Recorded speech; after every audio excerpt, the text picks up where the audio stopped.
Hey everyone, how's it going tonight? My name's Spencer, and this is Cory, and welcome to Best Ball Draft Addicts. Tonight, we are really excited to be diving back into our series and talking about players in rounds 9 and 10. And then we're going to jump in and do another draft as we get closer to the actual NFL draft, which is now just over a week away, which is very exciting. And Cory, are we going to go again live on Friday night? Does that sound right to you? Yeah. Yep. Sounds good to Okay. me. So Let's we do should it. be going again Friday night to go through rounds 11 and 12. And we're going to try to get through the 18 rounds before we get going. And just wanted to say hey to some people in the chat. Who Hams, how's it going, my friend? Glad to have you with us tonight. And Casual Chad, glad to have you back in here. What it Appreciate you do? guys joining. All right. Before we get rolling, we announced this last time, but Cory, why don't you go ahead and tell anyone that didn't hear about our special announcement? Yeah, absolutely. So if you did miss that in last week's show, we have an official partnership with Underdog Fantasy now. So very exciting. The link is posted in our bio on our Instagram page, which is at Best Ball Draft Addict, and or you can either click the link and it'll populate with the code, or you can go to underdogfantasy.com, use promo code BBDA. And I believe once you play $5, after your first $5 play, you get $50 in bonus entries. So very exciting. Go big support for the show. And, we love our partners at Underdog. Oh yeah, well, me and Cory, we're big Underdog drafters. That's what we do here. So, and I do want to say too, I also put that in the description of the video. And Perfect. Chad, thank you, my friend, and we appreciate that. Thank you. Very much appreciated. All right, so without further ado, Cory, let's not waste too much time, and let's go ahead and jump in to tonight's rounds 9 and 10 players. Sure. All right. So first off, as we do a breakdown of the players in these two rounds, and I just want to remind everyone, the ADPs that we're looking at, we are going to look at their updated ADP chart, but these are the ADPs from whenever I pulled this information, which at this point was now like, 2 weeks ago? So some of these numbers aren't going to be exactly right, but here are the players that we're going through tonight. So we're going to have 7 quarterbacks we're going to talk about in these rounds. So this is a big quarterback round like we just discussed last time. Rounds 7, 8, 9, and 10 are where a lot of the quarterbacks go, and you don't want to miss out. It's pretty much, you got to kind of have 2 by the time we get to the end of this point, most likely. And then 6 running backs this time, 7 wide receivers, and 4 tight ends, as we are going to be completing the top 10 tight ends. There's a lot of potential stack pieces from these rounds, as you see here. So, Bo Nix and Dobbins from the same team. Now they're both round 9. Corum and Stafford also both round 9. But everyone else, they kind of have some spots where you could look to stack them. So you see we've got the Chargers with a couple guys, Quentin, Johnston, and Oronde, Gadsden. LaPorta and Goff, that's going to probably be one of the more popular stacks from this group of guys. And Chad agrees. He says Goff is the best value. And then from the Titans, we've got new Titan Wan'Dale and Tony Pollard. We have 3 Packers in these 2 rounds. We've got Jayden Reed, Matthew Golden, and Jordan Love. And then Kyler and Jordan Mason from the Vikings. So, Cory, from these stack pieces out of these rounds, what stands out to you? Well, the first thing that stands out is just my brain for just a split second looked, and I was like, when did Jordan Mason go to Arizona? Just haven't got used to Kyler being a Viking yet. But yeah, you hit nail on the head with LaPorta and Goff. That's all. I mean, Lions stacks it's just they're just so hard to resist. Mm-hmm. Other than that, I wouldn't say. Actually, you know what? I'll say that Green Bay stack. I kind of like Green that Bay as well. one. I like the Green Bay one. Yeah, that's actually probably the one that stands out to me the most. I agree, and I'm doing this research for tonight. We'll get there, but I don't think I'm out on Pollard, and I don't hate if you went Wan'Dale and Pollard, but I also don't love it. So we'll talk about that as we get. I was going to say, let's revisit that a week from tomorrow. Oh yeah, because Because you better believe it. Jeremiah Love is on there. Yeah, Jeremiah Love is the popular mock draft choice to go to Tennessee, and Tony Pollard is an easy cut candidate. Oh yeah, at that point. And then Whoham says LaPorta is falling, which is interesting. We're going to look at that ADP here in just a minute. All right. So first player we're going to be diving into, one of Corey's favorite quarterbacks, Mr. Bo Nix of the Denver Broncos. And I was being very facetious, as everyone knows. So I do think that Bo Nix is a pretty good fantasy quarterback. I've been a fan of him for these last couple years, and he definitely has helped Denver. There's no doubt about that. He was on a roll last year. And Corey, I know you're not a big Denver fan, but can you put your bias aside ever to draft Bo Nix, or do you think that no matter what, you just can't bring yourself? No, I mean, I will. I get the rushing upside, and and now the pass catchers should be even better with Jalen Waddle there. He's just not that good of a quarterback, and it drives me insane because I get it. They've gone back to back playoff appearances, even though last year they won 13 one-score games, which was not, the Chiefs proved is not sustainable. So I think that there is a drop off coming. I mean, it can only go down really from what the record was last year.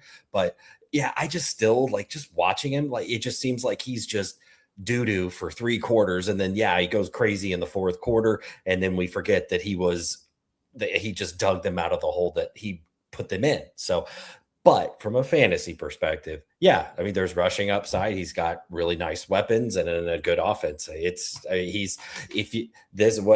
get to it as we continue here, but if you're going to fade quarterback, that first group, through like rounds, it's Allen, but then that other tier of quarterbacks, if you're going to fade them, this is where you can really start to get value and start to build your team.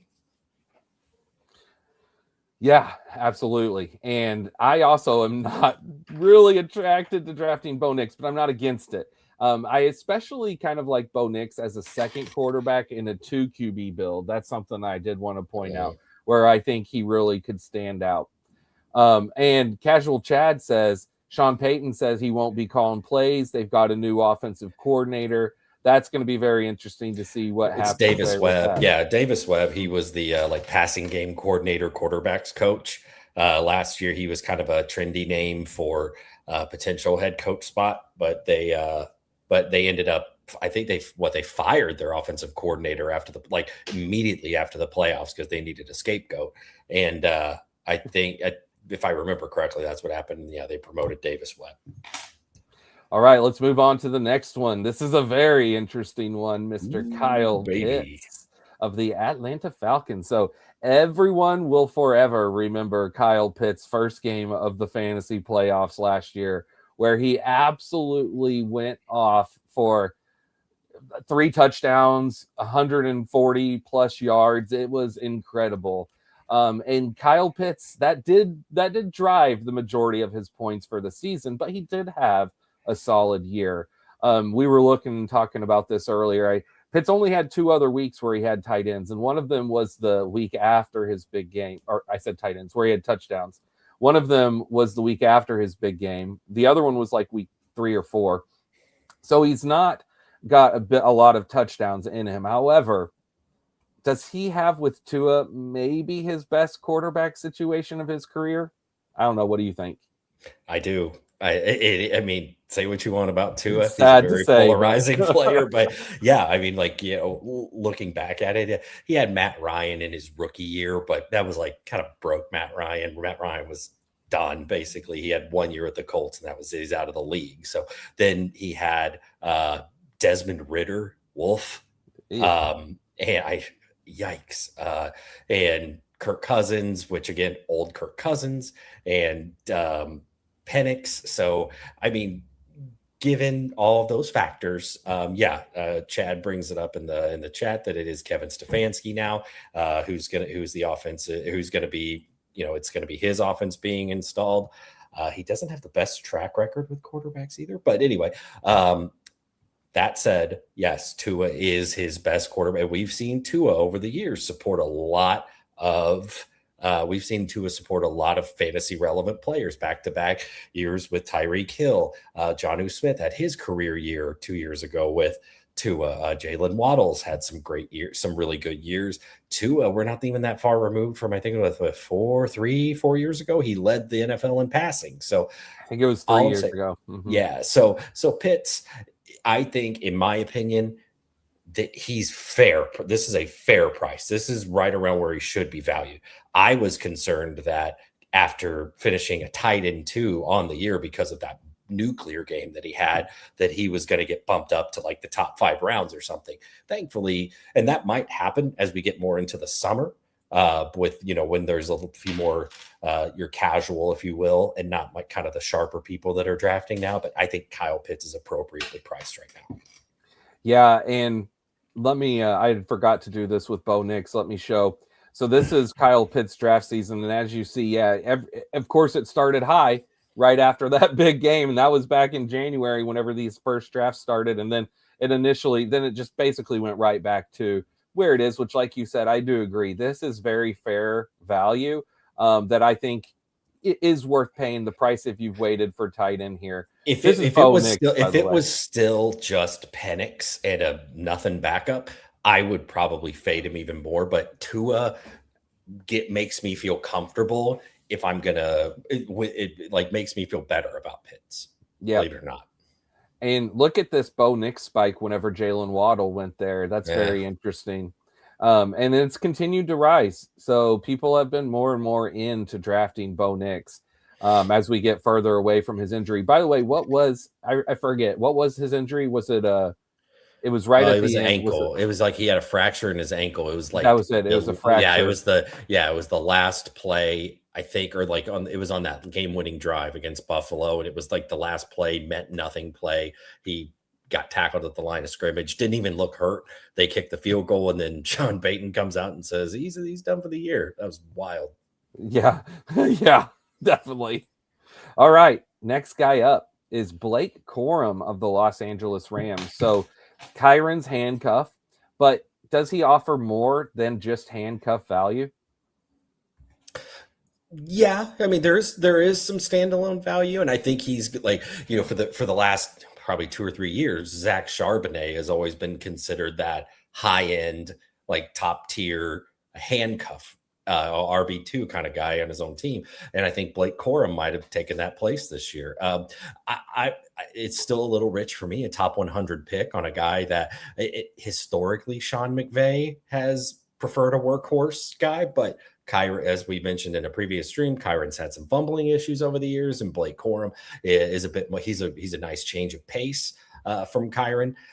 Again, top 100 pick is a bit rich, but I get it. Yeah, I get it too, and I will say he is an ascending, good-looking back in a great offense, and there's something to be said for that. Even though I do think that probably I won't click his name a lot unless he continues to dip. We can see that over the course of this winter, he has dipped, which I think is appropriate. So, I will draft him occasionally. Whenever I'm pushing running back, I do want to mix in some Corum because he does offer, I think, some pretty elite upside, especially if Kyron were to go down. If he, I'm not. We talked about before that I'm not a running back handcuff guy in not on Underdog. But this is one of the few situations that you could justify it because it is it was number 1 offense in football last year. It's trending to be that way again, barring injuries. And McVay and the Shanahan running system just works, and all it does is produce great runners. So I'm not going to fight you on it. And it's one of the very few, if not the only situation that I'm comfortable spending on, having that handcuff. Mm-hmm. Spending 2 top 100 picks on 2 running backs from the same team. I'm not in love with it, but I could be sold on it. Yep. All right. Next man up. This is an interesting one. Quentin Johnston of the San Diego, of the Los Angeles Chargers. I've been in LA forever. I know, a long time. Yeah, you're old. What can I say? I am. Yeah. I'm wearing a Julius Peppers jersey for crying out loud. That was my jersey. It was at one point. Yeah. So Quentin Johnston, the man that we forgot to talk about when talking about the Chargers receivers. Yeah, before. right.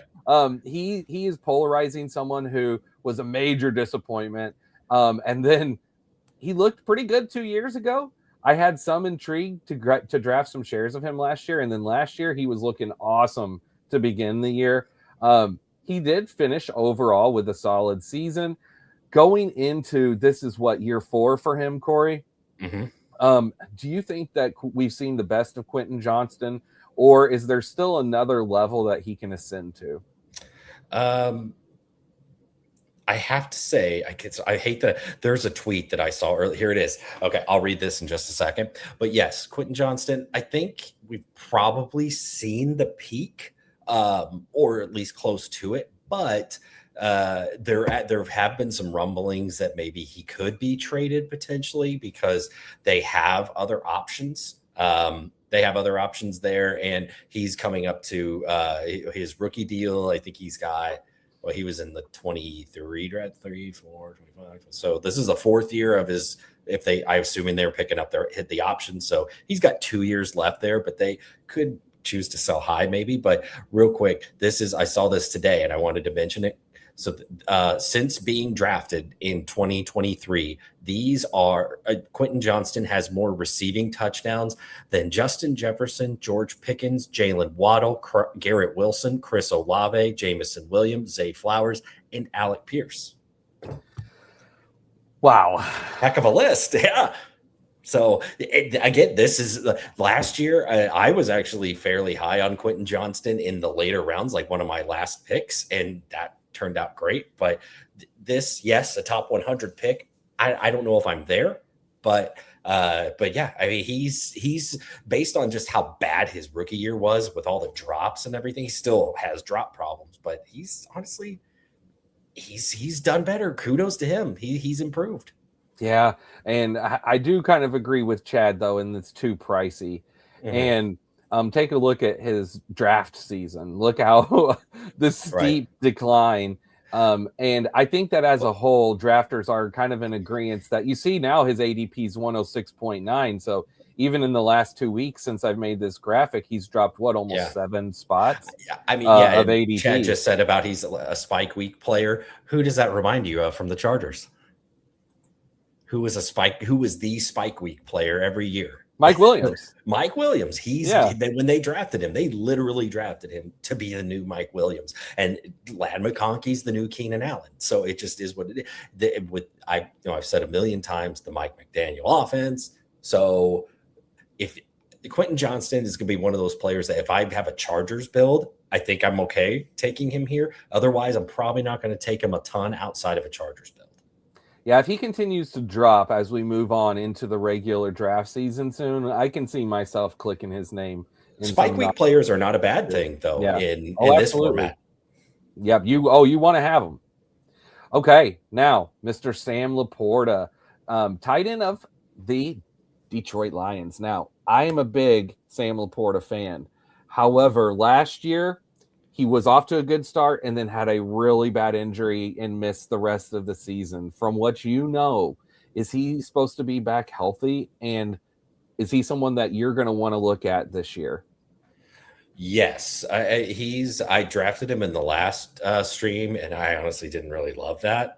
So that's probably going to sour me a little bit on taking him around there. If he's falling, yeah, sure, I'll take the dip. But LaPorta, it's two after his monster rookie year. It's 2 years in a row now. He's burned us. So it's kind of hard to trust him because 2 years ago, I can't remember if he had an injury in 2024, but I do remember it's just his targets went way down with Jamison Williams being up and actually like playing a full season. So taking him the other day in that stream, I didn't like how my team turned out, so I'll probably just in the back of my mind, I'll start probably fading him for the time being. Yeah, so I think Chad just nailed it. Honestly, I'm kind of only if I'm wanting to do a lion stack. Yeah, really, same. It's Yeah. kind of same as Quentin Johnston's. If I'm doing a Lions stack, otherwise no. Yep, because I'm in the same boat where there's just so many good tight ends, and I usually am going to either have spent up or I'm going to be pushing it further than this Yep.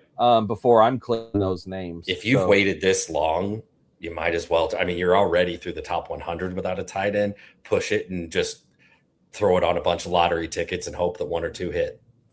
Like maybe Mason Taylor or Gunnar Helm. Those are two names. Now, here is that decreasing draft value, as we can see that, yeah, it is just continuing to lower. And that's very interesting because, again, if he does keep falling, then that does make him more appealing. The further he falls, the more appealing he becomes. But it's still going to need to fall quite a bit more before it really will change the tune of what I think we were just talking about. Right. And he says Trey and Brock teams are good too. Yep. All right. Next up, the reigning MVP, Mr. Matthew Stafford. Yeah. So Matt Stafford had an incredible season last year and what is an amazing fantasy offense. He still has his returning pieces of Puka and Devontae Adams. We've already talked about Kyron. There are other younger pieces around him. I don't think that we really should look at Matthew Stafford as going away yet. I think he still has another year or two of production in him. But can he repeat 40 touchdowns or whatever his number was last year? I doubt it.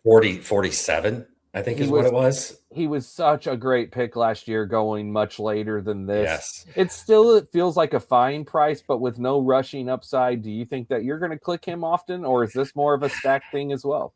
It's yes on a stack thing, but yeah, with his limited, guys that, we all know the guys that don't offer rushing upside, they have to throw this many touchdowns to make up for it. So you can't count on this many touchdowns again. It should, barring health, it should be a great offense, but he is a year older and he's been beat up over his career. I mean, if you remember last August, there was the big thing with his, I think it was the shoulder, and that a lot of people, he was plummeting down draft boards. Puka fell into like mid round 2 because of it.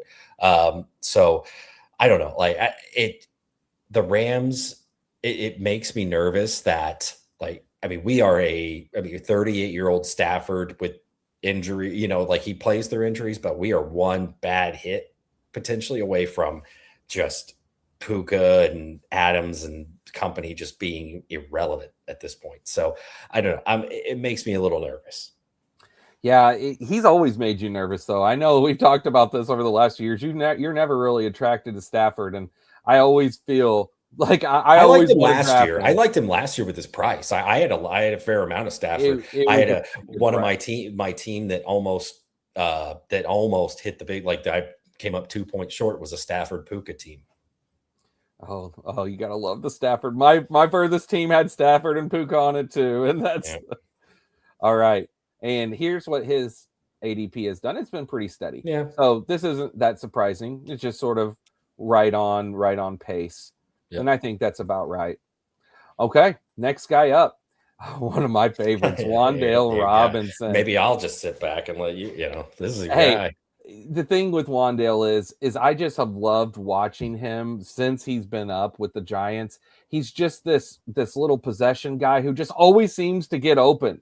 And he's just been someone that I like. He's never really had a lot of upside, though, until last year. Last year, he hit the upside case. That was the best possible scenario for him. Now he's going to Tennessee. I don't love that. But I maybe can be brought into it with the Cam Ward year 2 ascension. Yeah. What do you think? Are you going to be into Wan'Dale? I know you kind of already are. We discussed him in some of these previous ones, but do you think Cam Ward can move forward and get better after his rookie season?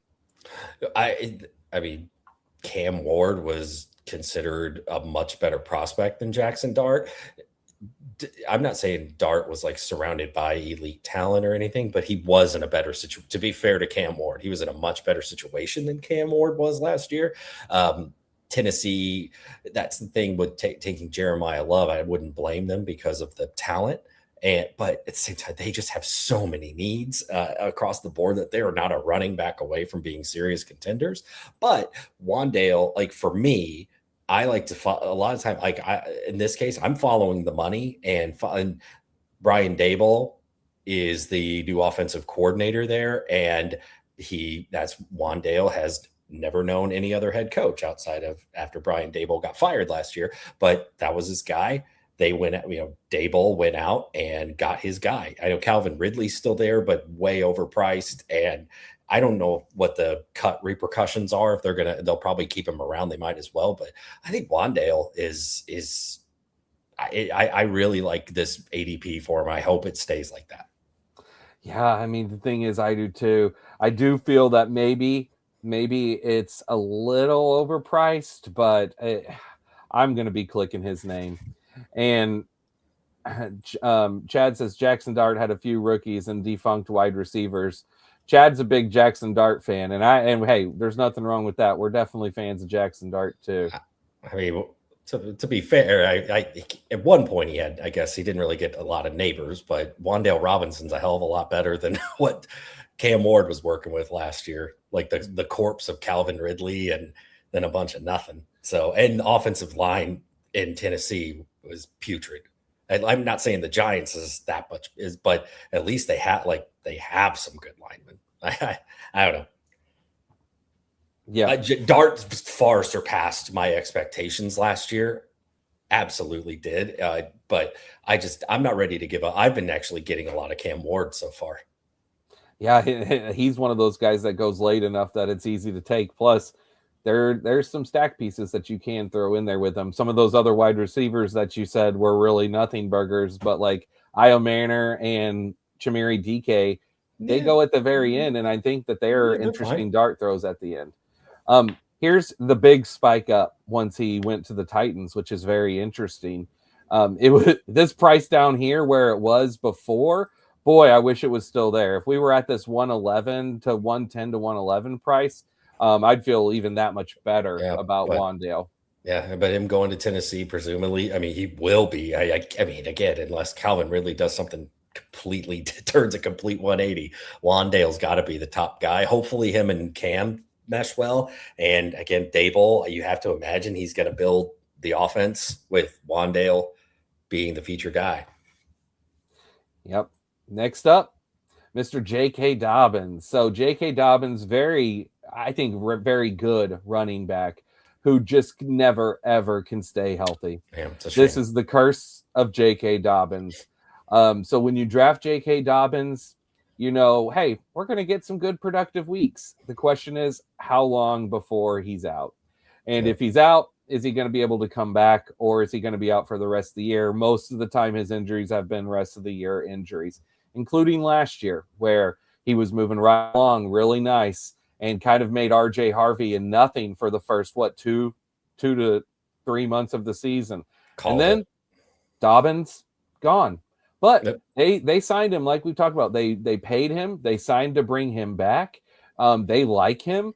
They're going to make him the lead back again. Are you planning to get hurt and keep drafting Dobbins? Man, I don't know. He's done the same thing. I mean, 2 years ago in LA, he finally, it seemed like the guy couldn't even get past week 4 or sometimes even week 1. But the last 2 years, he's made it to around week 11, 12, 13 or so. And that's when he's gone down. But he's been, a rock solid RB2 these last 2 years. And I guess, Chad says he's an RJ Harvey fan. And yeah, maybe they feature him more, but if they were that confident, I'm not sure they would have.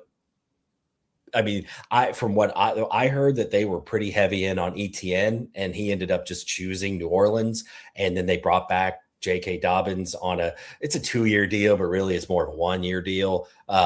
But last year, everybody last summer told me RJ Harvey's the guy and J.K. Dobbins, it means nothing. It won't take it. And then it ended up being Dobbins was the clear RB1 in that offense. So I think RJ Harvey's getting, I don't like RJ Harvey's ADP personally. So I don't know. I'm fine doing, Dobbins is fine here. I think if you could do a lot worse at RB3. Yeah. So the way I feel is pretty much, I kind of don't really want to take either of them for most of my teams, to be honest. I'm not in love with either. But I'll take gambles on both, right? So I'll mix both of them in, but neither of them are primary targets. I will probably have more Dobbins just because of the lower price, and for me, it's gonna kind of that easy. And let's take a look at what his stock has gone. It's gone up. Obviously, you can see where the signing happened. And then since he signed, he's continued to climb. I see his ADP is now up to 95.3. And what was it whenever I made this? 103.1. Wow. So that's a big rise in his ADP here recently. Let me actually go click on the last week. So in the last month, yeah. So that's where, as we can see, yeah, this rise here. Here was at the 103 right at the end of March. Yeah, about 2 weeks ago, whenever I pulled that data. Yeah, if we're talking just straight, if you told me that Harvey and Dobbins are going to play 17 games, give me Dobbins at that ADP over Harvey every single time. But with J.K. Dobbins, you can't ever say, because he's never done that. So. Yeah, you just have to say it's probably not going to happen. Yeah. Okay, next up, the aforementioned Tony Pollard, who, yeah, I mean, I still like, even though he's getting older, I don't think he's done, but he is done if Jeremiah Love goes there. There's no doubt about that. So if he can avoid the Love bomb, I guess we got to make sure that, they don't draft any other, rookie running backs. But is there any others that really would threaten him more than, him and Spears combo backfield? I don't think so. I don't think so. It would have to be one of those that they take on a maybe like late day 2 or in a day and just end up blowing everybody away. But no, I can't imagine I don't think there's another rookie running back that would be able to usurp Tony Pollard. So me personally, the way I look at it is I probably won't look at drafting Pollard. Who did chat? Oh, Jonah Coleman. Yeah, maybe. Again, we'll have to have this conversation a week. I was going to say, I think the best thing to do for right now is to just simply don't draft Tony Pollard. I wouldn't. No. Like if he is a cut candidate, or if he ends up getting cut, if they draft Love and he lands at a decent spot, then maybe, but right now at this ADP, not a chance. With him being going into age 29 season, though, I don't think no matter what happens that he's wherever he goes, if he stays or if he goes to another team, I don't see his ADP rising a ton because I don't think that people are going to be that attracted to taking him. So I think he could end up being a nice sneaky pick. As your RB4 or something. Yeah. His ADP will, if they draft Love and whether they cut him or not, his ADP is going to plummet. Then you could talk me into it. Yep. So we'll just come back around to Tony Pollard once we get a little bit further in the next couple weeks. All right. Next up, Jayden Reed. This one I think is really interesting. I've been a Jayden Reed fan since he was drafted. I think he's really good, but he's also had some problems staying on the field. The offense there, though, they did just get rid of Wicks. We know it's pretty much Christian Watson and Jayden Reed as the two primary targets, and then we'll also have the golden piece, which we'll talk about here soon. Are you going to be into drafting Jayden Reed? For Packers stacks, yes. Otherwise, I don't know. I don't think I'm going to have a ton of standalone Jayden Reed shares. But yeah, last year, whenever he came back from injury, he had going back to what Chad mentioned earlier, he's kind of a spike week guy. 2 years ago, we thought we were seeing the breakout. He started the season red hot and then ended up, and it also depends on what Green Bay does in the draft as far as receivers. Dontavian Wicks and Romeo Dobbs are out. So that's a lot of targets vacated, but still, Reed, Watson, Golden, Kraft, we'll see. But overall, I think Jayden Reed's fine on a Packers stack. I don't know if I'm going to have a ton of standalone shares, though. See, and I kind of think he's one of these guys. I mean, I'll be honest with you. Any of these Packers guys, I don't feel I have to do them in stacks. I think that they offer enough spike standalone weeks that you can just take them as one-offs and builds. And that's how I think I'm going to be a little bit more attracted to, especially Jayden Reed and Golden, is just more one-offs. But Jordan Love does go, as we said here, coming up. So you could have Reed, and then you could have a Love fall to the next round. Then all of a sudden you've got a nice stack piece going. Yeah. So, and you could have already had Kraft, who knows? Yeah. And actually, yeah. And I might be a little more in on Reed at his ADP than Watson at his ADP. That's just because I think Christian Watson's going too high. Yeah, I know we talked about that. And I'm a Watson guy. Like, I also like Watson. So, I mean, what can I say? I guess I like these pieces here with the Packers quite a bit, actually. Yeah, just a bunch of wide receiver threes on one team. That's been their philosophy. I mean, they drafted Matthew Golden in the first round last year, so we'll see on him. But so here is Jayden Reed's ADP. It's gone up. You see, especially here recently, it's going up. He's at 103.4 now overall. I think that there's probably, this was the Dontavian Wicks spike, right? This last little one here, where he's gone up a little more since that move.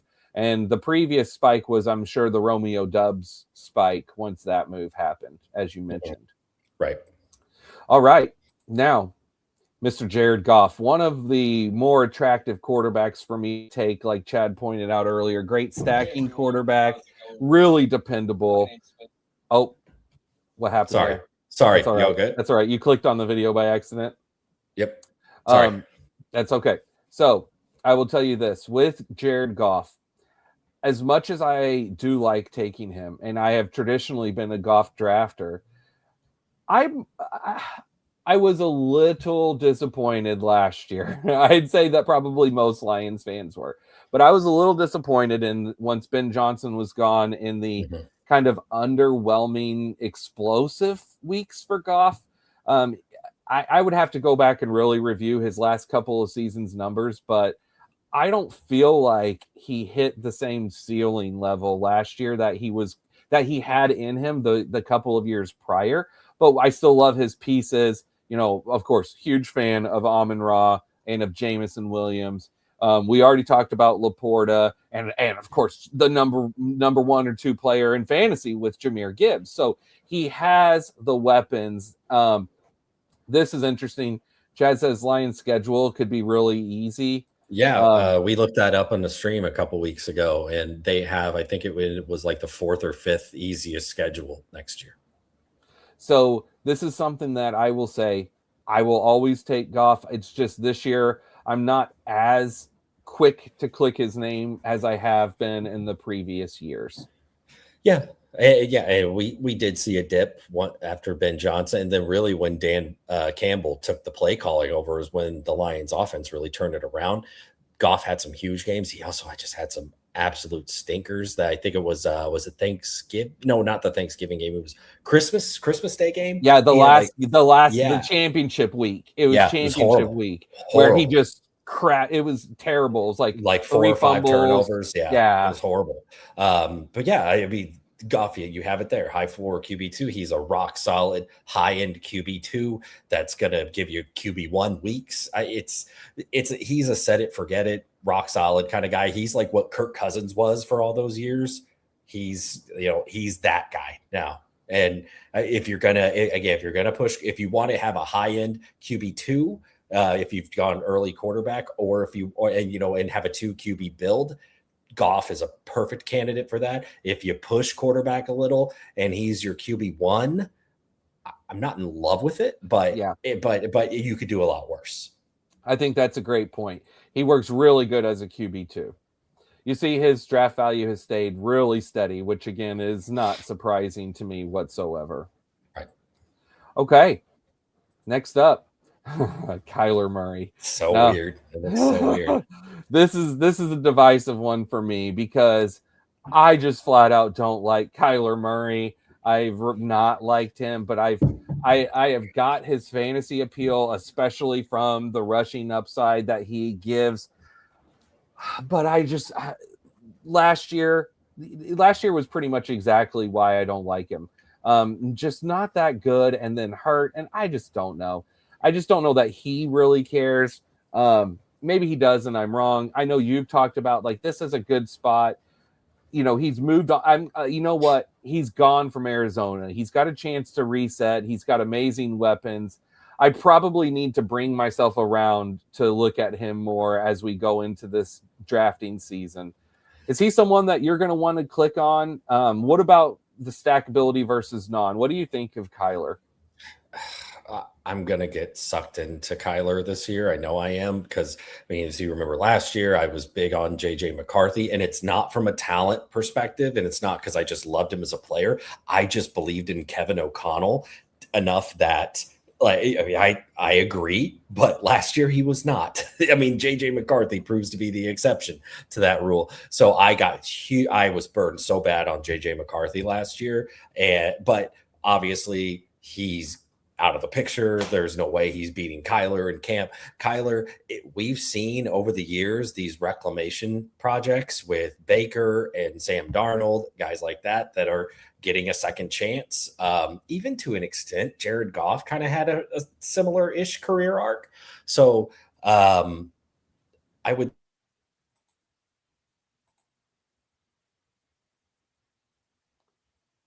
Oh, Corey?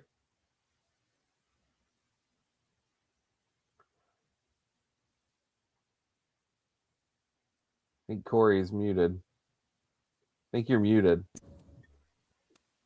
Can you hear me now? I can. What happened? Did your AirPods die? No, we have a tornado warning. Oh.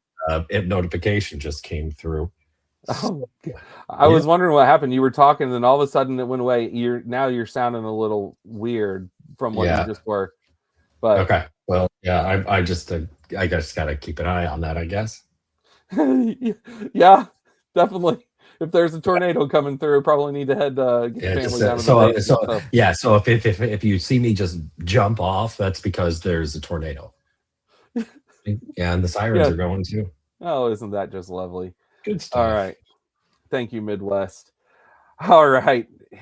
Casual Chad, they just had one yesterday. Up in Michigan, huh? Man. Well, okay. So just to put finishing touches on Kyler real quick here. So here's what Kyler's ADP has done. It's just pretty much gone up ever since he went to Minnesota. It's continued to steadily climb. And I think that more and more people are kind of. Hey, I'm sorry. I'm going to have to, I'm going to put you on mute. I have to step away for just a second. Okay. That's okay. I'm just going to go ahead and keep going. Yeah. Just keep rattling through them. I can add color later if you need me to. Yeah. No problem.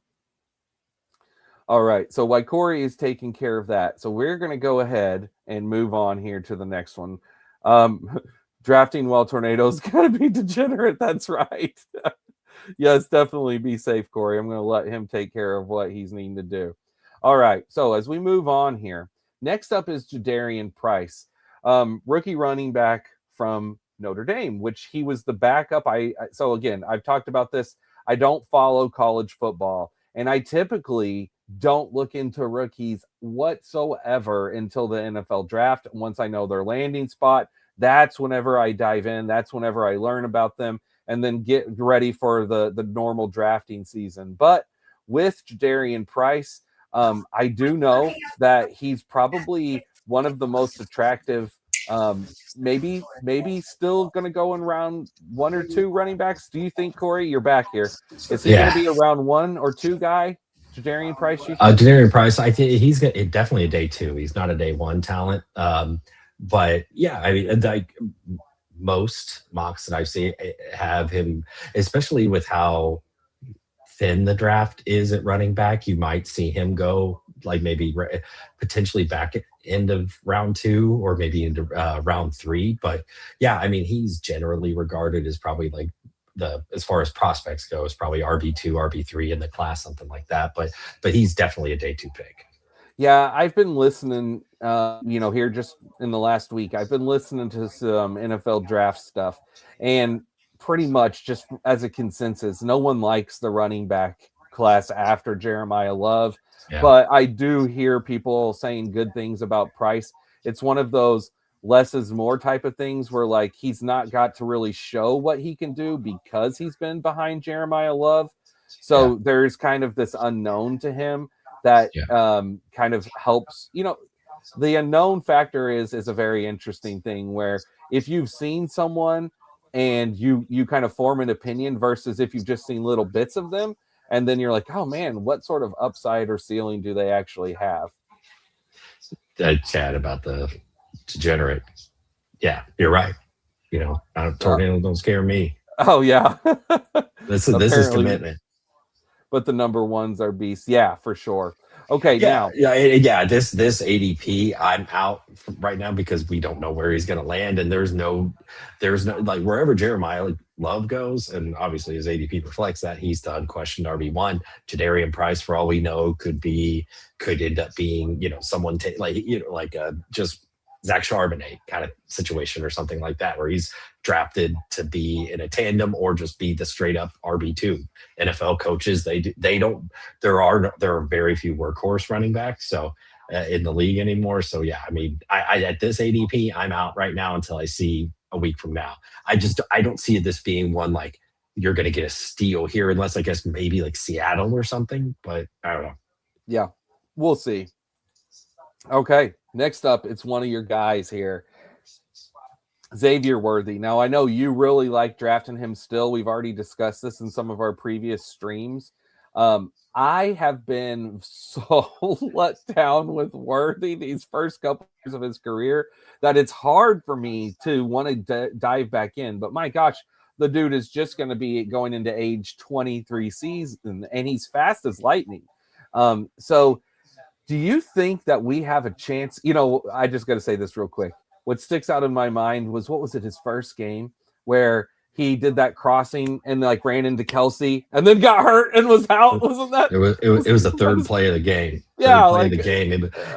Shoulder. I think it was a torn labrum or something like that. So my gosh. That plays into that's what plays into like how much I love the ADP and why I've been taking him is because we drafted him in the first round, like the Chiefs, if I'm a Chiefs fan, but we drafted him in round 1 but he's never, I just can't see a scenario where he's that elite number 1 option or anything but on the flip side, his rookie year, he was actually pretty good. He had like 8 touchdowns or something like that. And he left a lot of meat on the bone by, weird thing of stepping out of bounds a lot, like before, like catching balls with a foot out of bounds is weird. But last year couldn't have been a more disappointing year really across the board. But I'm hopeful that the offense should be able, I know Mahomes coming back from injury, but they brought in, they clean house on the offensive side. And I mentioned it before, we have an actual real wide receivers coach now.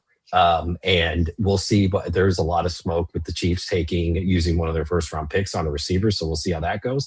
I would love to see Worthy become better at this ADP for a bounce back, especially where it seems to be that's where really wide receiver starts to drop off. So I'm going to have a lot of shares.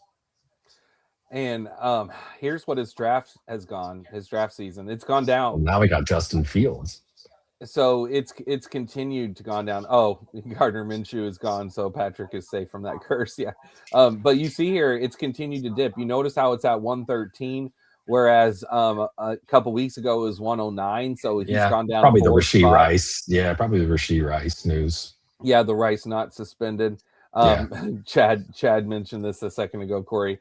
He was in the bathroom at 2 a.m. yesterday during a tornado warning drafting. So he's a tornado warning draft degenerate, just like us. We're a good company.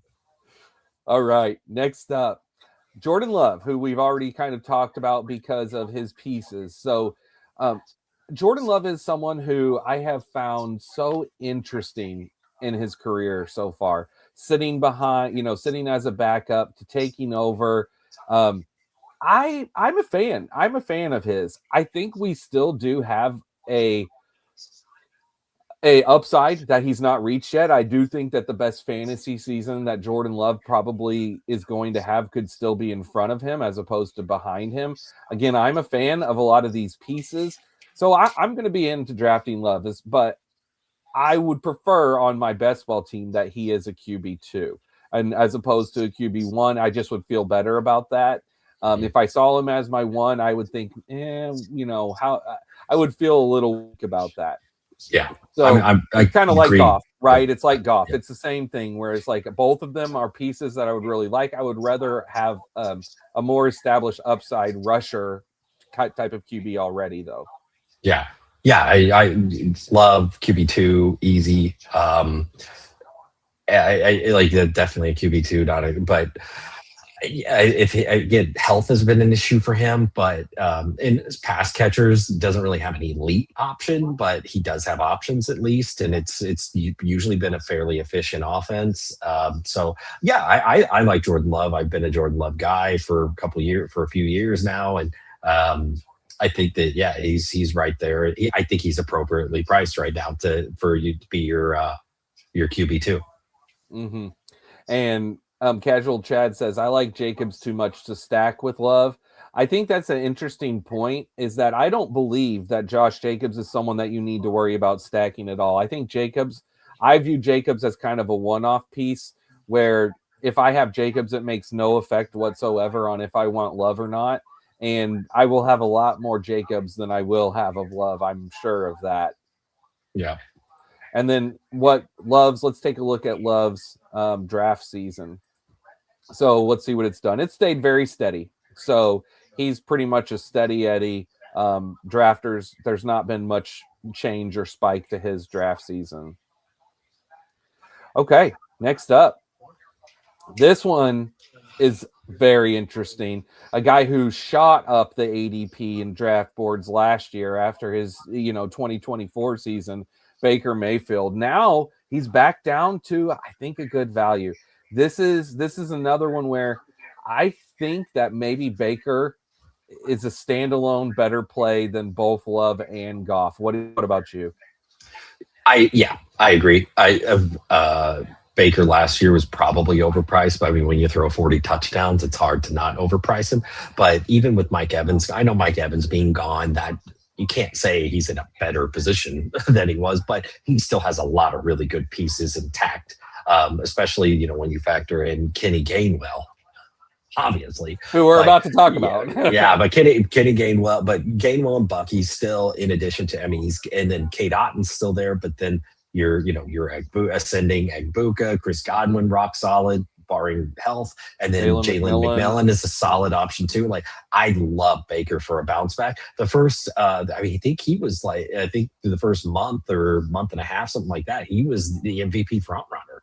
So he was off to a great start. They just had so many injuries in Tampa last year. If they stay healthy, I'm all in on Baker at this ADP. And Baker was one of those. I guarantee Baker had got hurt, but he kept playing. That's the thing. Baker just fights through it. I don't know how many times I've watched games where Baker just gets rocked and you're like, this guy's done. Yeah. And then he's right back out there. He is tough as nails. I wasn't a Baker guy in Cleveland, but honestly, like, given his, kind of same thing with Sam Darnold, kind of going through the ringer that he did in Cleveland, just doing him dirty and ended up where he's at. I just have so much respect for Baker Mayfield. Yeah, absolutely. Baker is a baller. Absolutely. And yes, I think going to be the wide receiver one. Yeah, he is. Yeah, I think so. Agbuka is the big talent.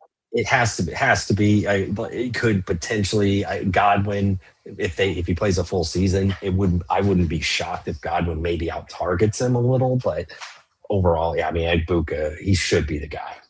And look, Baker, same, just right on line. This whole draft season. So no this could be the cheapest that you get, Agbuka, moving forward, because if he would have kept up his rookie year the way that it started that first half, we're talking probably back in like round one potentially. Yeah. Okay, next man up. This is a very interesting one, Oronde Gadsden.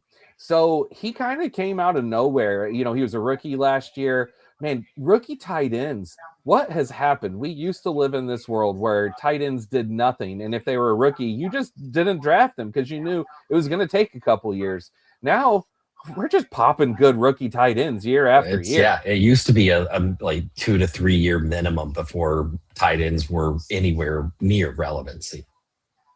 I want to throw this out there real quick, Corey, because I do not. What is he talking about here? Oh, we talked about. Remember we talked about the Mike Vrabel thing. Oh, the Mike Vrabel thing with the girl, So Diana Rossini, she officially resigned today. So first, it came out when the photos came out.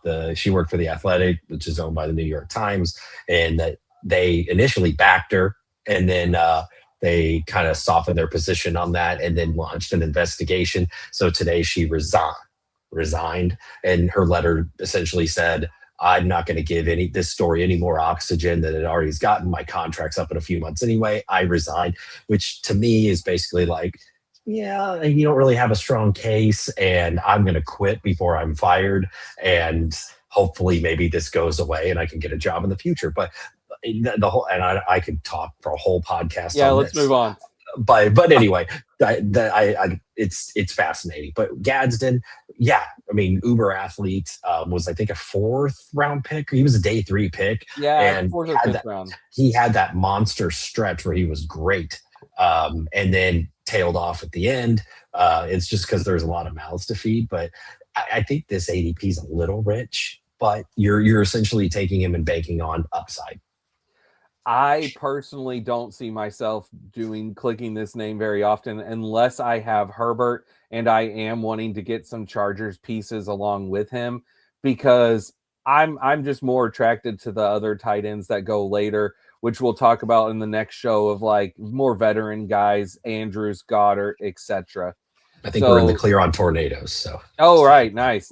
Tornado clear. Beautiful. Yeah. So Gadsden, he's an ascending player. So I don't mind the pick. It's still a little high for me. I like to see it first, but you never know. And you see, he has gone down as the draft season has moved along.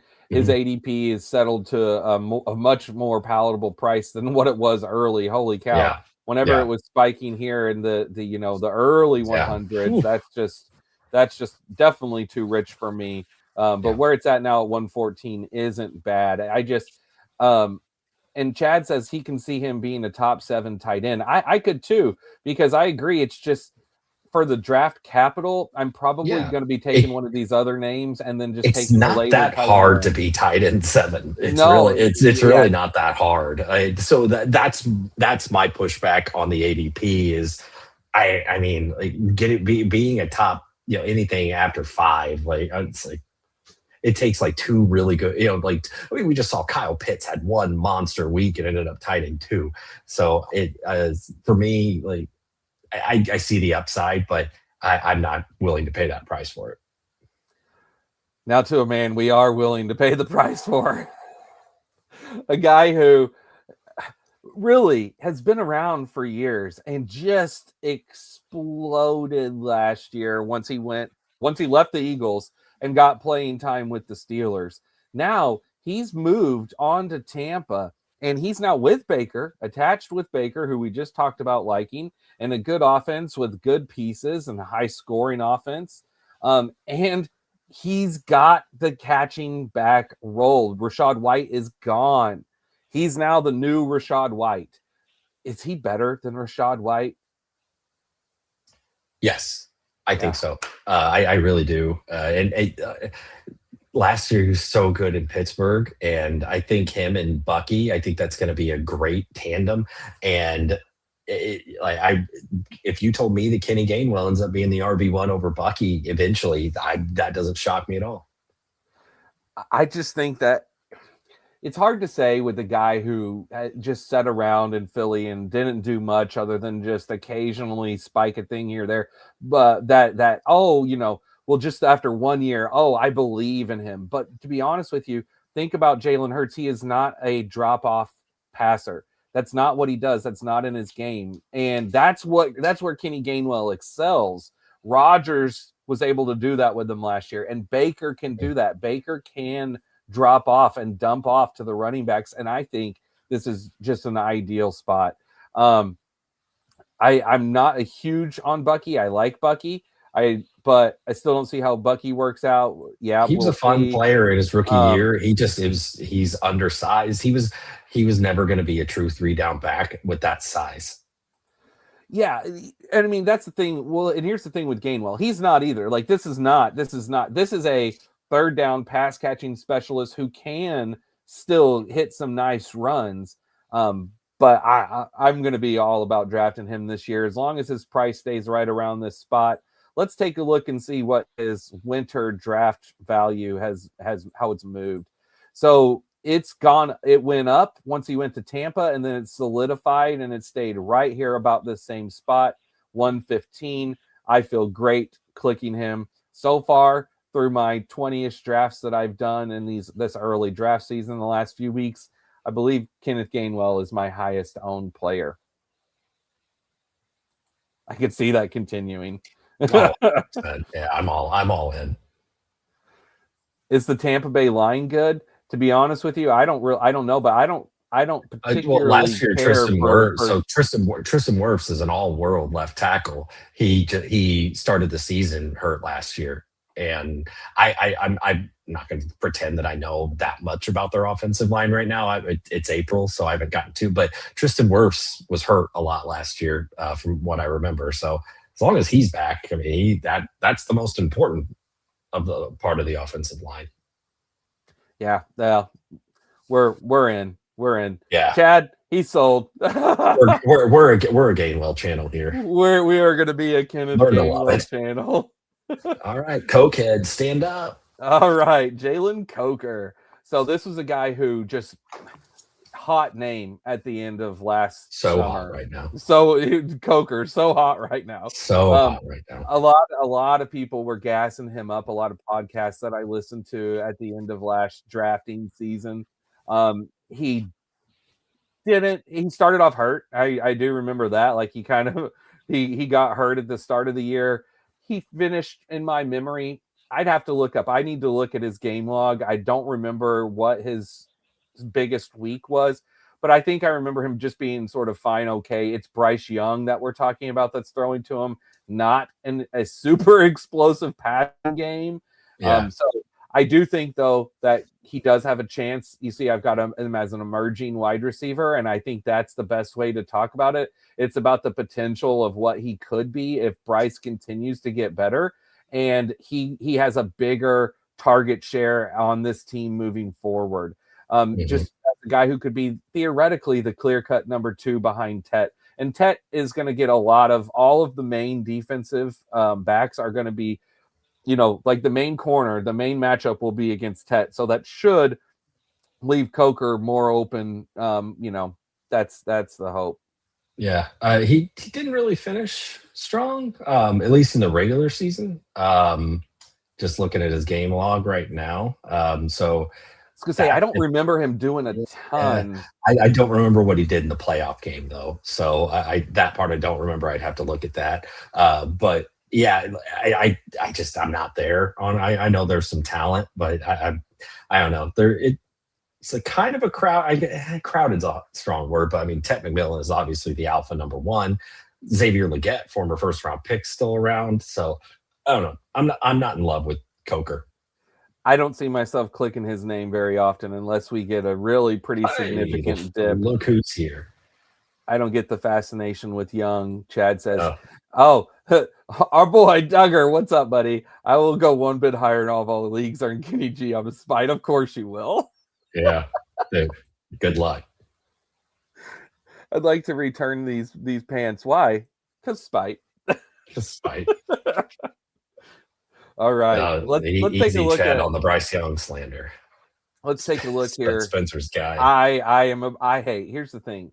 I like Bryce Young, but he has done nothing but disappoint me so far. We're getting to the point where I'm gonna still mix him in this year. I'm giving him another chance this year. Bryce Young. We're about to make it or break it. Else. Yeah. Get off the pot. Yep, we are about at a make it or break it time.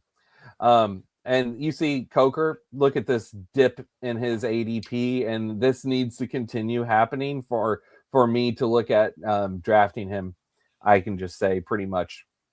So as we move along, we're almost done. It's about time to jump into draft, everyone. So we will be doing that really soon. Now we move to a very interesting rookie, KC Concepcion. Great name. Love the name. Great name. Huge name.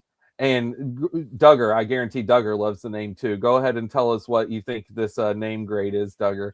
And you tell me what you know about him. I have heard good things from the Prospect podcast I've been listening to in the last week. Just go ahead and tell me what you know.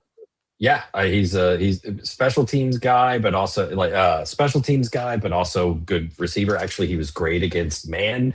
He's a man beater, super athletic. Yeah, 11 out of 10.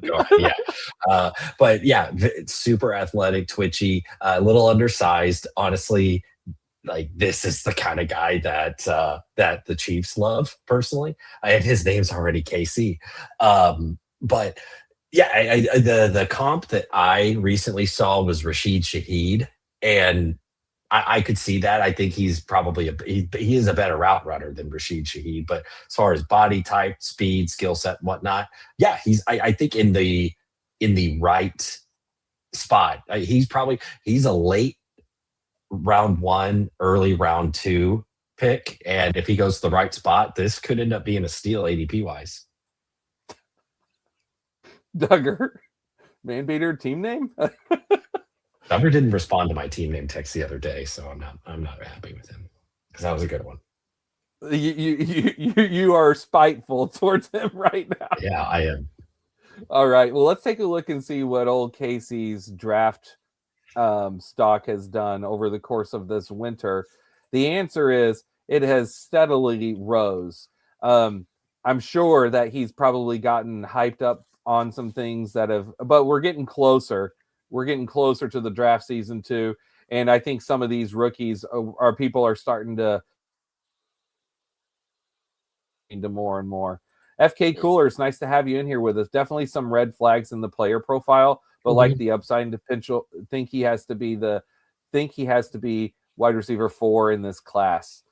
Who's your wide receiver? Oh yeah, wide receiver. Okay, yeah, I was going for just. It took me a second to but there's the clear top 3, and then Concepcion probably is 4.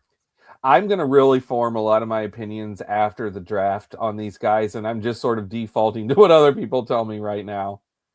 Okay, next up, Tyler Shough, one of Chad's highest drafted QBs from last year, as he told us earlier. I did not take him a lot last year because I just stayed away from the Saints QB in general.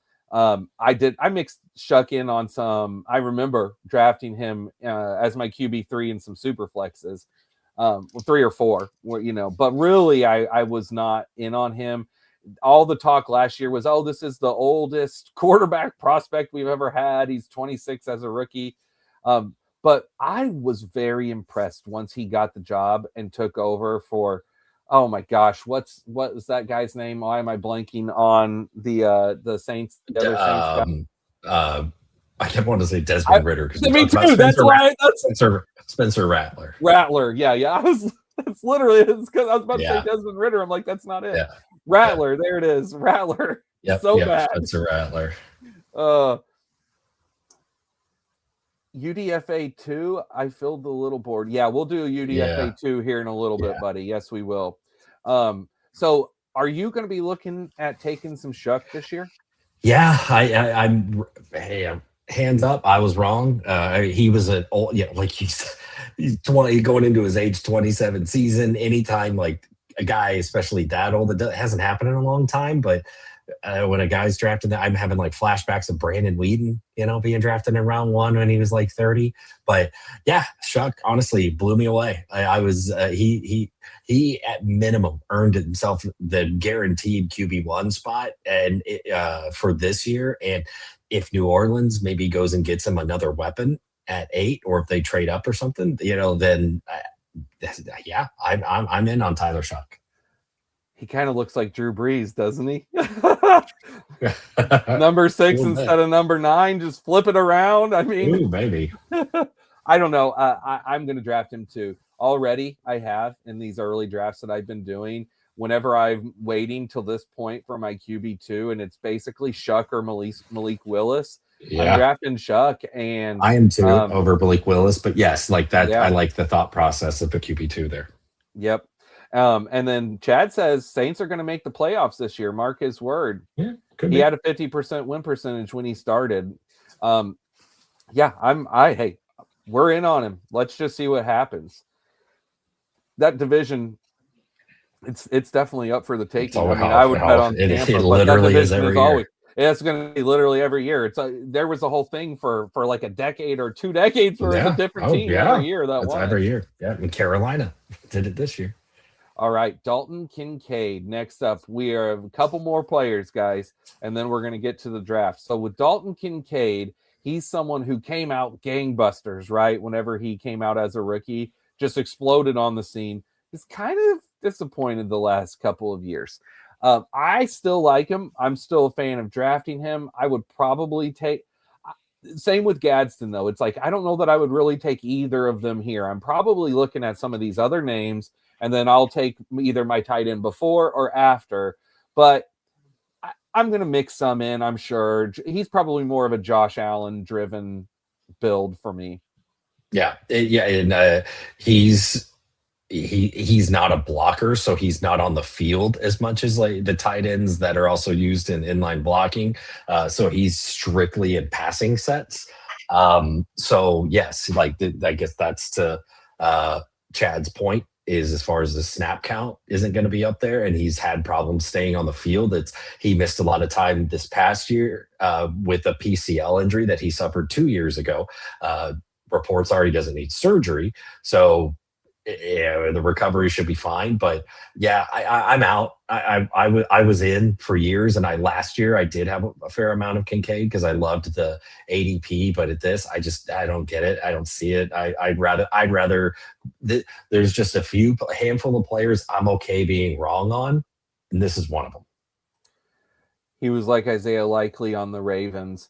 Yeah. Here's the thing. I guess maybe I just like Kincaid a little bit more than most people.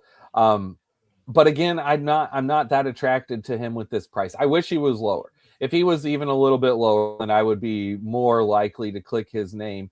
Again, we'll have to see what Buffalo does in the draft too, because they already added DJ Moore, obviously, and Khalil Shakir always is going to have a fair amount of targets. If they go try, take another swing at a pass catcher or receiver, then that's even less targets for Dalton Kincaid. And Dawson Knox came back, who's that's Josh Allen's BFF. So let me show you something that I really do like seeing. Check this out. His ADP is plummeted, and it's dropped 9 spots since I made this list 2 weeks ago. He's now at 129 ADP. So he is moving down into a much more palatable range for me. Let's just keep moving that price down, everyone. Just fade him. Let's keep moving him down, and then we'll get to a spot where I'm going to feel good. Agreed, they did the coach dirty with Keon Coleman. Yeah, that was the whole. I mean, they did Keon Coleman so dirty too. I wish I don't know if they're going to trade him. I wish they would just give him up for nothing because get him out of Buffalo. Give him a fresh start. That relationship is severed, and because you got the owner and the GM dunking on him, and he's still there. I agree. Okay, next, Jordan Mason. Now, Jordan Mason is someone that I will tell you I am going to look to draft this year. He will be on my list of guys. So they did re-sign Aaron Jones, but Jordan Mason is clearly the main guy who I'm a fan of. I liked him whenever he was McCaffrey's backup. He popped some really nice games with San Fran. And last year, he looked pretty good in a somewhat capacity. I don't remember exactly how many games he missed. I know he was hurt for a while last year. That's something that I've got to look up with him. I'm almost positive that he missed time. Is my memory wrong on that? I'm looking right now. While you're doing that, I will tell you this though. This really good spot, I think, to dip back in where I see some ceiling outcomes that could come from here, some multi-touchdown games and an offense that we've already discussed liking. He only missed 1 game. He only missed one. And he only had 2 carries in week 16, so maybe he left and then I guess missed the next week, I suppose.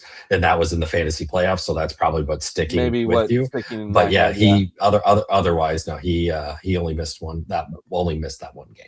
But yeah, I'm a fan. FK Coolers as well. Big on Jordan Mason too. An overall Vikings bounce back season. I'm buying in on the bounce back. It's just too good of a system with too many good players. And Aaron Jones or Jordan Mason. I think you could be getting an RB2 at pick 120.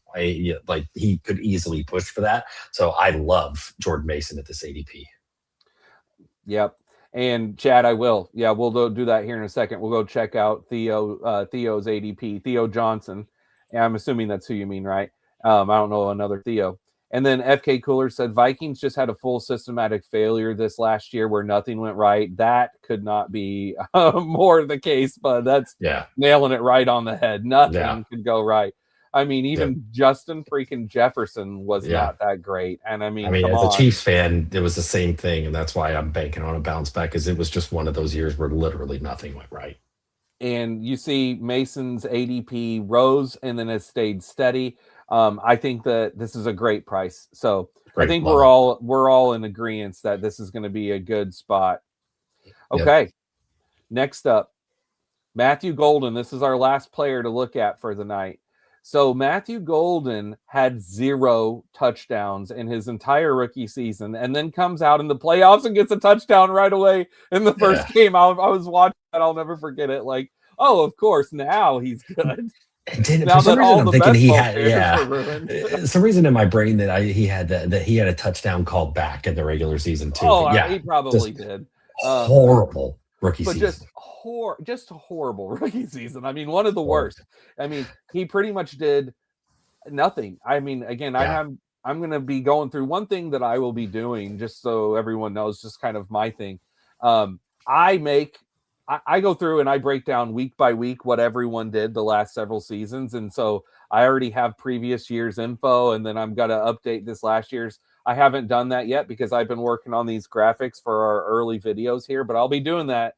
And so I'll have a much better feel for what guys did as we move along. With that said, I think Golden is in line for a good bounce back, and I'm attracted to taking him. Talk me out of it. So this last year, I feel like the people were split. Like there was people that were just draft wise thought that Matthew Golden was 100% worth the first round pick with his measurables and everything. And then there was the other half of people that were like, did you watch him in college? Like the tape does not tell you that.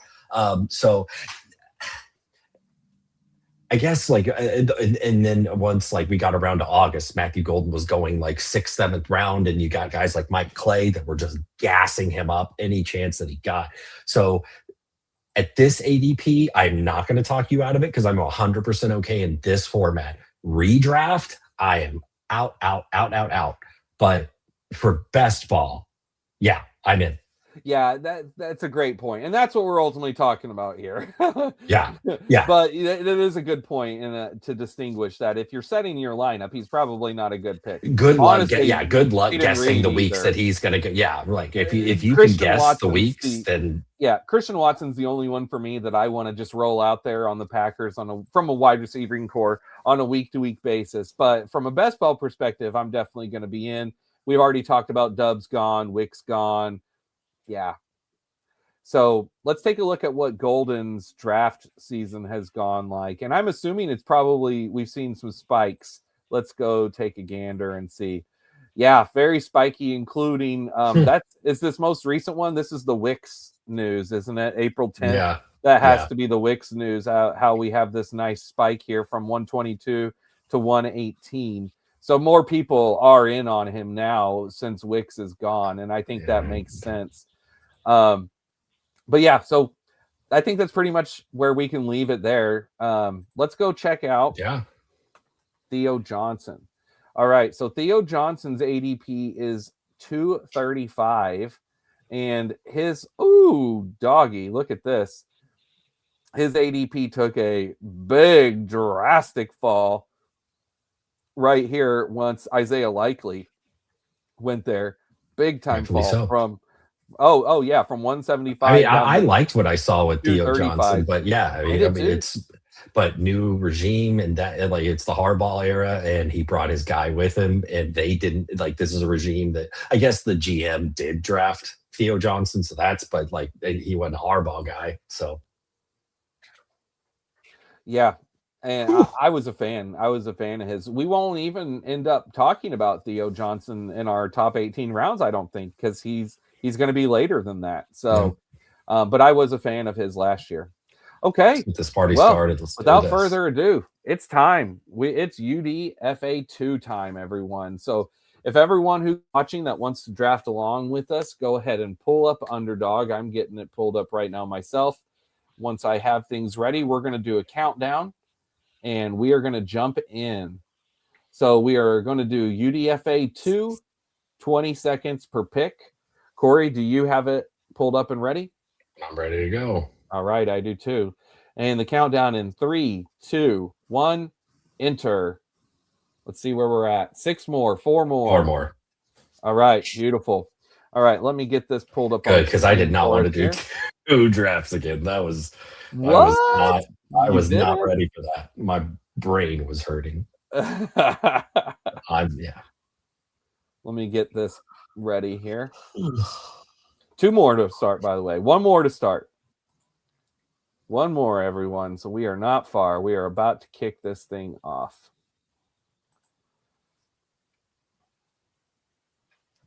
All right. Let me change our point of view here. Get the draft board added in, and boom, there we go. There we go. Look at that timing. Okay, so let's see what we've got here. So, hey, I got Spencer. Can you throw FK? Yeah. Throw that comment up real quick. Oh, yeah. Let's see if you can. All tapped out, but enjoy the way you guys talk through things and like the formatting of your show. So I'm along with the ride. Hey, I appreciate it, FK Coolers. Really do, buddy. Yeah, appreciate that. And let's take a look here at who got what. So I see I got pick number 9. You got pick number 12. And Chad always got at the back number 2. I thought Duggar might be in here with us, but he's a busy guy. He's a busy guy. He's got stuff going on right now. I thought he was going to jump in though. So the 3 of us are in here. If there is anyone else who happens to be in that wants, let us know in the chat. Make yourself known. All right. Well, I am very happy with this spot 9. What do you think about spot number 12? Oh, Duggar got location aired. Yikes! It's embarrassing. No,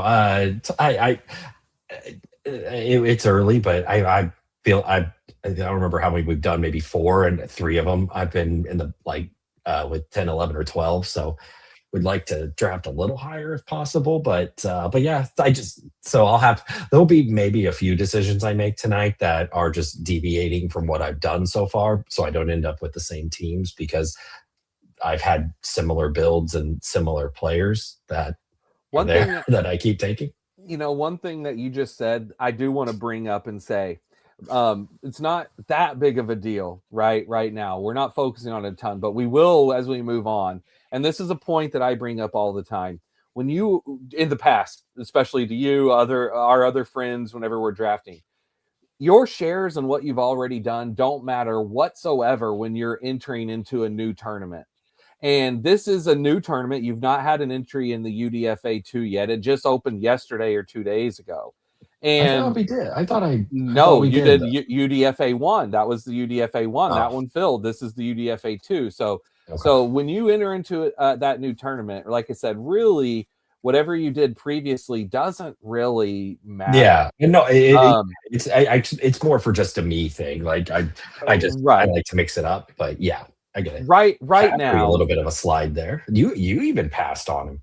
I did, but because look at the way the wide receivers had gone. Jefferson and Lamb were already gone, and Amon-Ra was sitting there. I had to just do it. How many times have you seen Gibbs going 1? Duggar, I've seen Gibbs go 1 a few times here in this last week or 2 that I've been drafting. I'm up to around 20 drafts is where I'm at now. Chad says he has his stands. Absolutely, we all do. And what did you do, Core? I missed it. I went Devon Achane, O'Mary, and Hampton. Yeah. Well, we've talked about them. I know you're in on both those guys. You did not reach up for a tight end or another or neighbors or whatever. You just went ahead and rolled with the double running back. And I like that. Yeah. I think it's hard from the back end of the draft this year to not just do that because of these names that are there for you. Yeah. I just from this draft and from this position, I'd really like the double RB build. So clearly, I mean, we've talked about this is where the RB value is, or this is where the value of the draft is right here is RB. And I just grabbed Jainty. Chad says the Jainty disrespect is wild. That felt like a good fall for Jainty from where I've been seeing him going at the end of the first to the turn. And even though I'm not huge on Jainty, I do think that in a spot like that is a good. I doubt there's a lot of Amon-Ra Jainty teams. It feels like a somewhat unique combo. I know. For me, it's more so. I like Raiders did. They went and got Linderbaum, and they've got Kirk Cousins or Mendoza, so they've got more stability at quarterback. It's going to be Kirk for however long, and and if Mendoza plays at all, it's still I don't know. There's other players that I prefer over him based on just their obviously I took Achane and Hampton. For me, I just liked their situation more. I know Achane's kind of on an island right now, but I feel like the offense is going to run through him, and I'm just an Achane guy. And then we've talked about why I like Hampton so much. So, yeah, Chad loves him some Jainty. He's gone as high as 4 on him, which again, there's a clear big 3. Chad's already said that he's not in on Puka this year. I still kind of have a hard time if you're not in on Puka, not just going ahead and grabbing JSN. But I'd say at that point, if you really feel strongly about it, I'm good with it. And Duggar says McBride over Bowers. Yeah, but to me, I may mix it up, right? So I'll take either. I'll take either of them. So it's hard. With Jacoby back, with Jacoby and Gardner Minshew can support him too. I mean, he did Bowers for half his rookie year, so I think it is McBride over Bowers. All right. Chad says he's a Kubiak seeker. All right. Now, as we're coming along to my next pick here, I have a clear hope of what I'm hoping happens, but we'll see. I don't want to. There went Brees Hall. All right. Going at 22. Okay. All right. There went what I was hoping I might get an AJ Brown fall. That's what I was really looking at there. Now, though, I think that I'm just going to follow along with the jersey that I chose to wear tonight and grab me a Panther and get some Tet McMillan. That feels really good right there. Yep. Yeah. Rock solid. Now that you have double running backs, what are you looking to do here? Are you going to take a third running back, or are you going to double up wide receiver? I think I'm going to double up wide receiver here, and I know exactly who I'm going to take. Igbuka is the one, I'm sure. Now, who's the other? Is it Ladd? I think it is Ladd. Yeah, especially is that because you have Hampton? Like if you didn't have Hampton there, would you? It still would have been. I prefer Ladd over Zay. Yeah, I prefer Ladd over Zay. I think he has more ceiling than Zay does. I think Zay's a solid guy. I mean, but we've talked about it before. I think that there's just not a ton of ceiling with him. He's more of a floor guy, and that especially in touchdowns. Now, if he comes out and scores 8+ touchdowns, then we're talking he's going to be in wide receiver 1 territory. But until I see that, I'd rather take Ladd McConkey there. Yep. And I just went ahead and grabbed ETN just because that was like a 9-pick or 10-pick ETN ADP fall. And I wanted to take Kyron, to be honest with you. I kind of feel better with Kyron, but I just went ahead and took the ADP dip there. Will Jason stay this good? I think so. Back-to-back years. I mean, I know it's his rookie year. He didn't do much, but then his second year he was great, and then he wins Offensive Player of the Year. And he was such a good prospect coming out of Ohio State, he just dealt with a lot of injuries and he didn't do a ton of testing. So he fell a little bit, because he just didn't play much in his last year at Ohio State. And look what happened. I was a JSN stan then, and I am now. Yep. And then is Jackson Dart the new Lamar because of the new head coach? Well, here's what I would say about that. That's before we get into thinking about Dart as to that level of rushing threat as Lamar, or, rushing QB threat. I think we got to see Jackson Dart get through a season healthy and prove that he can do that. And right now, he's just too reckless for me to even think about him in that level of ceiling. But I could see it potentially emerging over the next year or two. But I'm going to need to see it before I can even entertain that, because Lamar, at least whenever he came up, I mean, his rushing was, Michael Vick level of eliteness back then. And a lot of people thought he was going to transition to a wide receiver. Yeah, a lot of people thought he wouldn't play quarterback. Yeah, I mean, he's still really good right now. But speaking of Lamar, he's still there. It'd be interesting if he could keep falling. I would be kind of intrigued about adding a Lamar team into this one as we're talking about him. But if not, I can tell you who's the. One thing that I really like, I want to say this. I really like how they've added on Underdog that little bar that tells you how many picks away you are and shows where your next pick would be with the ADP. Yep. This is new as of like a week or two ago. I think it's a real interesting little dynamic and just psyche of people whenever they're looking at the bar. Do you pick someone under it or above it? You know what I mean? It's kind of interesting. Yeah.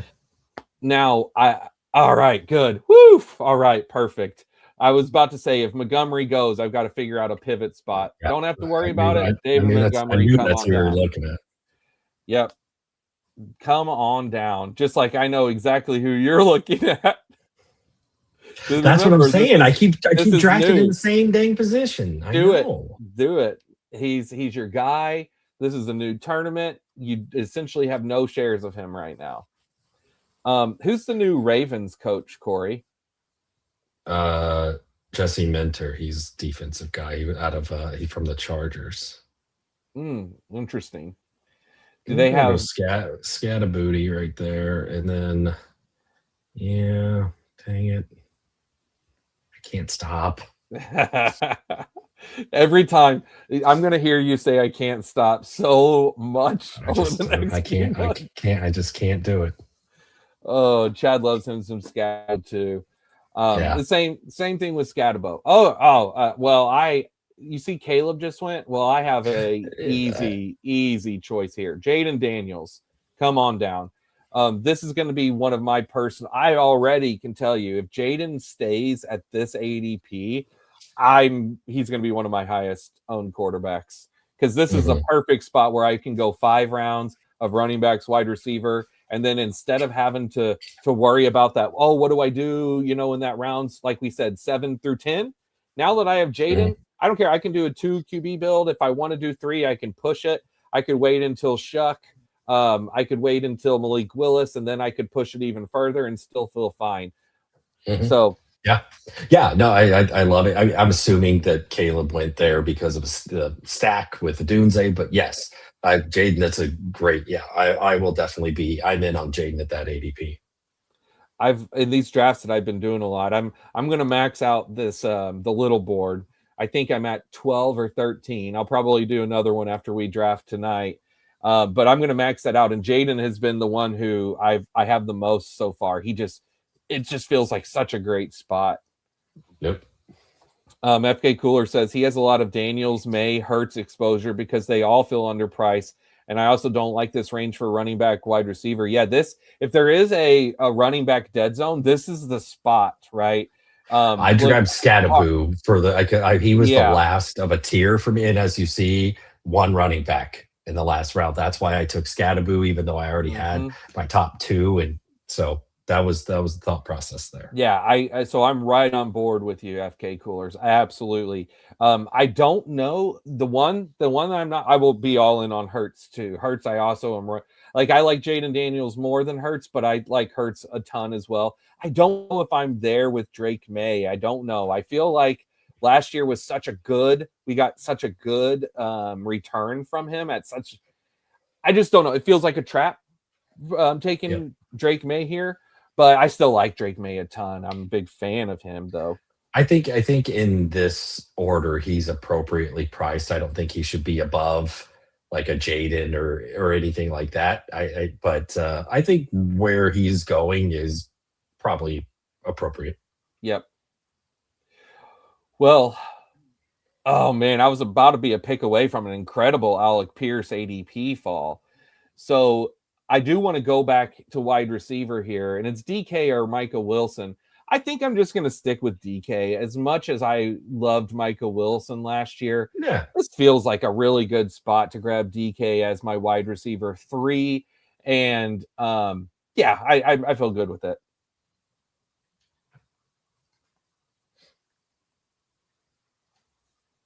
Yep. Yeah, I would have done the same. I think I know Michael Wilson. Like, I'm not down on him or anything. It's just, I don't know. It's like one of those, I hate to say do it again, but do it again. It's kind of like okay, you're up. Yep.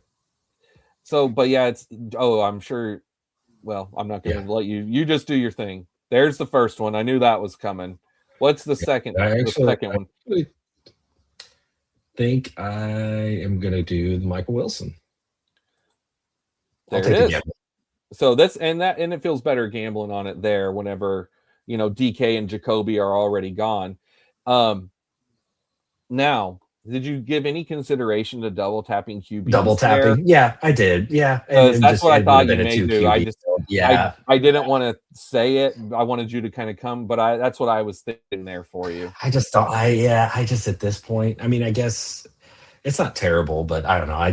I prefer to, that would be committing to a 2 QB build, but with it being the 20 round, I don't mind just waiting. And I don't know. I kind of just wanted to go with the 1 there. So I think what I'm going to do is try something that we just sort of talked about tonight and implement one of the things that we've discussed from the rounds 9 and 10. And I'm going to try to do a Packers trio in rounds 8, 9, and 10.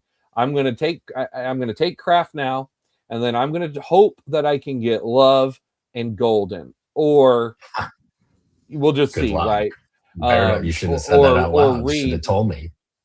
I'd blow that up. I'm going to double tap them. Of course you would. But that's what I'm going to look. I don't care to say it out loud here in this, because if it doesn't happen, then it's fine. I'm completely good with taking Kraft 1 off. But it's an interesting thing that as we discussed the potential stack pieces here, if I have Jayden Daniels and Jordan Love, I think that is a good enough 2 QB range as well. And if I still want that third, again, it could be a late third of maybe I throw Rodgers on there in round 15 or 16 or whatever, or throw that late Tua or whatever it may be, even if it's Cousins. I wouldn't have to reach is my point. I would feel confident. Right. Now, look at what Chad's been doing over here at pick number 2. So it's coming up to him now. So he has a 1-3-2-1 build. And he just added in Kyle Monangai. So now he has 4 running backs. I really like the team that you're building, Chad. Big fan of this squad. I'm assuming you're going to just pound wide receiver later. I was going to say, with the exception of how will the wide receivers turn out. Yep, you said it before. I like Sutton and JMO, and I love all the rest of your positions. Let's just see how, as a whole, how this turns out. Gosh dang it, Kenny Gainwell up to 97 in this one. What the heck? People better not be pushing him up that high. People listening. Giving away too much. I don't know if Alex Corderio at pick 1 was listening to us tonight, but maybe. Who knows? Maybe he was. So then Blake Corum. So Chad, you definitely are doing a push wide receiver, but I love these 5 running backs. Tell me this. Do you plan on stopping at the 5, or do you plan on just seeing, done with RB? Okay, got it. Yep, got it. All right, let's see here. As we're coming back, I need to get the draft board. better here. Well, there went Love. So no Love for me. That's all right. Was not necessary. It's a shame. Let's see. Dang. Got sniped on Quentin Johnston there. How's a guy supposed to put a Chargers build together without Quentin Johnston? Right? They're not. That's the answer.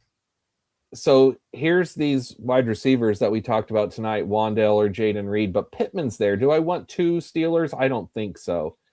I think that's your guy, Wan'Dale. And I'm going Wan'Dale. Yeah, since this would have been a good spot if I thought I could have got Love. But no. Wan'Dale, wide receiver 4. He fits the mold really well with what I'm doing because I've already got Amon-Ra. He's the Amon-Ra and Tet McMillan build. He's just not as good as them. Nervous. Okay, back to you. Yep. You don't have a tight end yet, do you? Are you going to do the Pitts thing? Or are you going to keep pushing it? Nope, just keep pushing it. I'm going to keep pushing it. I am going to go Pittman. Yep, good spot for Pittman here for you. That was a good fall. Jordan Mason. That was the guy that I've been watching. I was like, please let Jordan Mason come back to me. Yep.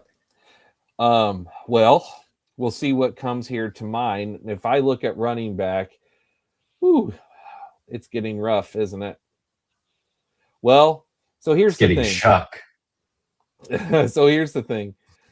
Rashad White makes sense. I did give consideration to Worthy at mine, but anyway, yeah.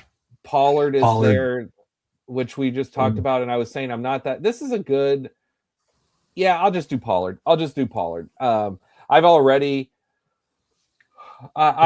said my piece on him, and I'm gonna follow my own advice and say.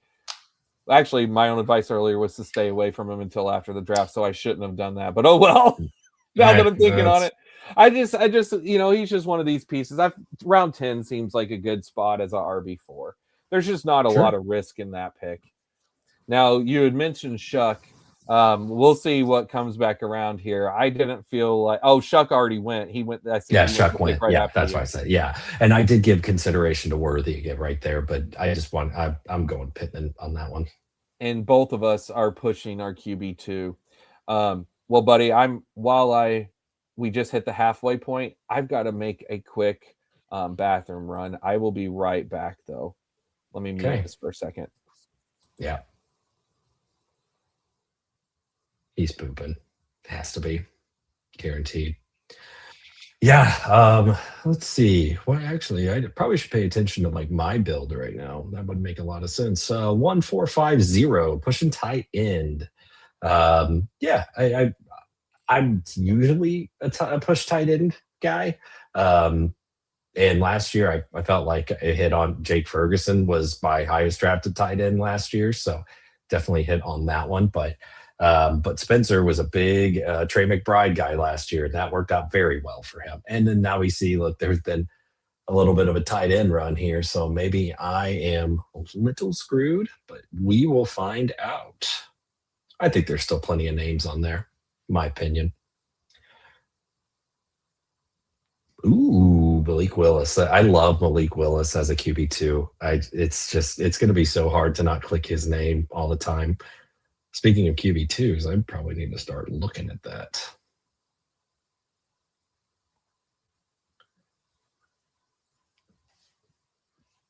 But yeah, I do really like Malik Willis there as a QB2. It's exciting.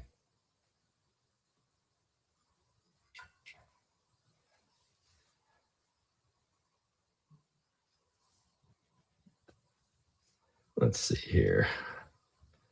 All right, we got Kittle. Kelsey, no! Coke Daddy. Hey, look, just in time. How about that timing? Man, that was a quick poop.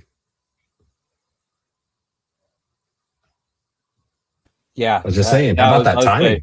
That timing could not have been better. I took my iPad with me just in case. But I'm like, ooh, that worked out. Okay. And Rashawn White. Oh, gosh, I thought Gadsden was gonna make it back to me. Dang it! Nice. That You would have jerks. Ugh. Gosh, dang it. Just restart the draft. It's all over. Oh my gosh. Man, I thought that I almost he was in consideration last round, and I'm not a Kincaid guy. I don't like Kincaid. Barf, Mark Andrews, I hate it, but I'm just gonna take it and be done with it before it gets worse. You prove so I do like, but I like. Yeah, I'm not. You're not going to win with him. In my opinion, I don't know. I just don't. He doesn't do anything for me. But so normally I'm a big. I was just saying when you were gone, like I like the fade tight end, and this pocket, these last couple of rounds were great. It was just brutal. Like after my last pick, with like 1, 2, 3, 4, 5, 6, 7, 8 tight ends going off the board before my next pick. That's not going to happen all the time. So I'm fine with it. I still think the strategy was sound. It just so happened to not go my way. Yep. And I am pushing my QB too. I was not attracted to Stroud or Daniel Jones there. You grabbed Cam Ward, didn't you? Yeah, you did. Mm-hmm. Yeah. He was the last name that I was. Too. Yeah. Yeah. So I'm just going to push it and see. This is just going to be one again. Whenever I've got Jayden Daniels, so I feel good enough that I can do that with a quarterback who I think could return maybe QB1 value. We'll see. Okay. Coming back off that injury though. I am on full tilt right now over Gadsden. I am so upset. You are Gadsden tilting. I mean, honestly, you're probably in a better spot with Mark Andrews. I know it's sad to say. Yeah, probably, but still. But I guess that that's that guy's first tight end as well. So he was also doing the fade. Oh well, it's fine. Oh well. You know what? I'll just draft him in the next 100. I was gonna say you're gonna have plenty of times to change that as we move forward. Right. Okay, now as we are coming back around, I have I just don't even honestly, I don't even like to say, but I have there's one person in particular that I hugely am hoping falls to me with this pick. But before we get there, I want to just ask you, what do you think of Jayden Higgins, who I just took with that last one? You think that he's in a good spot for a bounce back here? Yeah, I think for underwhelming rookie season. And I'm not. You can't put any stock in Tank Dell. I mean, I hope that he comes back. He's a really good player. He just small frame, can't stay healthy. But yeah, I mean, I thought the flashes I saw from Higgins last year, I thought he looked good. I mean, he was a day 2 pick or early second round pick. Yeah, I like him a lot, especially at this spot. On the other Nico, who's going to be drawing all that coverage. You just got to live and die with CJ Stroud. Now, speaking of, I know. Speaking of, we are at this point, and you have Montgomery, right? And I have Montgomery, where we're okay. Well, there we go. Now I don't have to worry about that. And dang it, Bryce! Oh my gosh, back to back. All right, dang. That's okay. Pivot. Zach Charbonnet, come on down. Now I'm done at running back. That's my 6th running back. Now I feel like I have a really good running back room. And I don't have to even look at any of the later names there. Percent just went, you jerk. Any basketball teams you want to win? Playoffs just started. Not at all. And I know, Chad, it is not your fault. I was, one pick away from Bryce or Stroud. Either of them would have been great stack pieces and good QB2s. I'm AJ Barner guy, so I'll go AJ Barner here. And I would Jerry Jeudy, who have never been a Jerry Jeudy guy, but this is the world we. Oh no! I really thought Shake would make it back I thought Chig would make it Dagger back in the around, heart. but I guess I guess that's your Washington.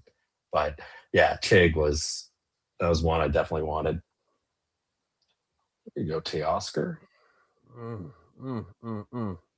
That got me tilted. I just threw a star on Travis Hunter.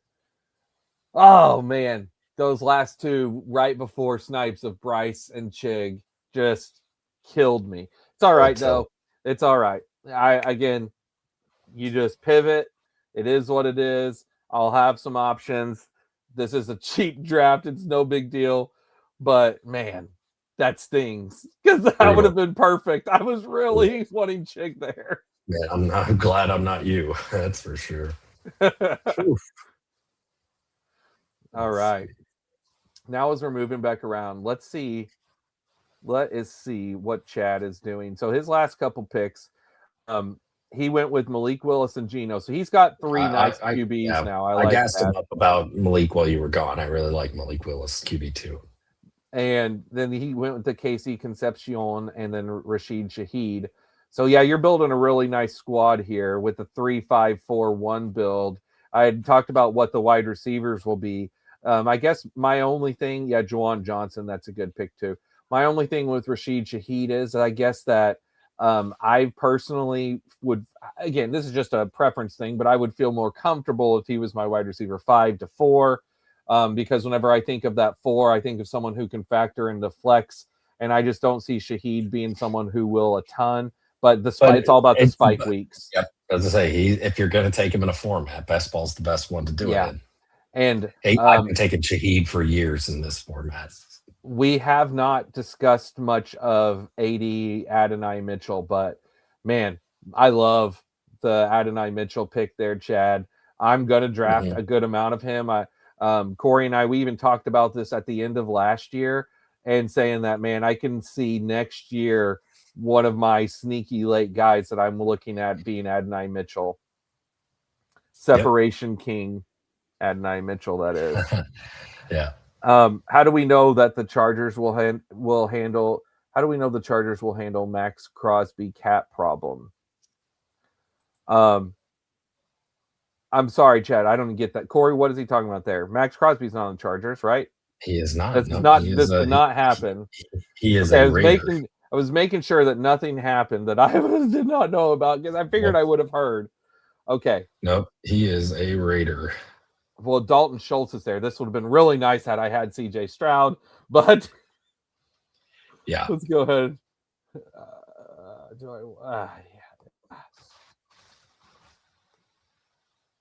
I'm pushing it even further. What? I'm just going to pivot to Tesla. I'm going to pivot to Tesla. I'm going to go with the spike week upside of old Isaac T-Slaw and push Dalton Schultz. I just don't. If I would have had Stroud, I would have taken Schultz, but I just don't feel that Schultz is that good. Yeah. I mean, because he meant Raiders cap problems. Yeah. Where are we at? Yeah, he'd probably not be there on the way back. So I'm going to go ahead and I'm going to double tap Titans because what's the worst that could happen? Look at you. Yikes. If you want, I'll trade you Tony Pollard for Jordan Mason. What do you say? Well, I'm going to think about it. All right, you think about it. Get back to me. Yeah, I was hoping Trey Harris was going to make it best, so I was bummed to see him go. People just did not want me to have that Chargers build. Well, this is the time where I'm going to shoot for upside. I'm not going to take Schultz. Let's go with Eli Stowers, and let's hope that the rookie QB train continues. And why not, right? I mean, take a gamble. We'll see where he goes. I'm going to take another. I'll have 3 by the end of this. So see what happens. What do you think about Stowers? We'll talk about him in a couple shows. What do you know about him? Yeah, super athletic. The easy, I think, tight end too. I think Sadiq is the only one that will go in round 1, but Stowers will be a day 2 pick, should be. But yeah, I mean, there's a lot of upside. He'll be a good dart throw if he lands on the right team. That's for sure. Yeah. Yeah, and Chad was tilting because of the Mason Taylor reach that happened the pick before me last round because he was trying to build that Jets thing. Second overall tight end, better value. Yeah, he better value than Sadiq. And again, if he lands in the right spot, it's this a week from tomorrow we'll know a lot more. Or I guess a week from Friday we'll know a lot more probably. But yeah, I think he's the clear number 2 tight end. As far as Raiders cap problems, I haven't been paying attention. I know the whole like Ravens, going back on the trade and everything left them in a little bit of a tough spot. But I mean, they were comfortable enough giving Kirk Cousins $18 million, so they must have something figured out. And I wanted to say this while you were just talking about that. Chad got his 2 picks in here. Mm-hmm. And I was mentioning earlier, let's see how your wide receivers pan out. Well, they're panning out really nice because I'm a big fan of the Mooney and Malik Washington picks there. So I'm right on board with you. There goes Tua. Gosh, dang it. Yeah. Well, this is what happens when you play with fire like I've done this draft. This is what happened. You can get burned. Yep. The more and more I keep looking at them, like this might be a 2. Oh man. Why did you stop taking my guys? You hoping for Braylon? I was, yeah. I need to start knocking running back out a little earlier, I think, because it just really just falls off a cliff. It's a great point, and it's oh my gosh. Rodgers. I cannot believe that right there.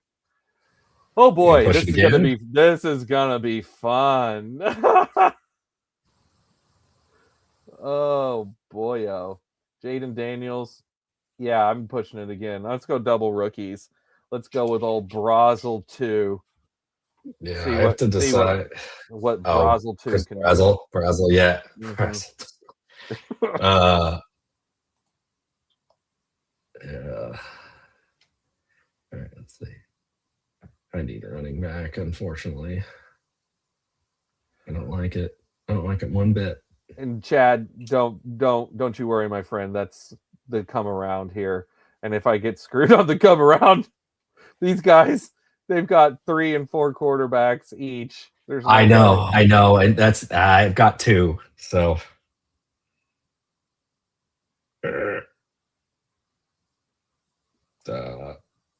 whoops. All right, that was a panic pick. Hey, Torrey Horton's good.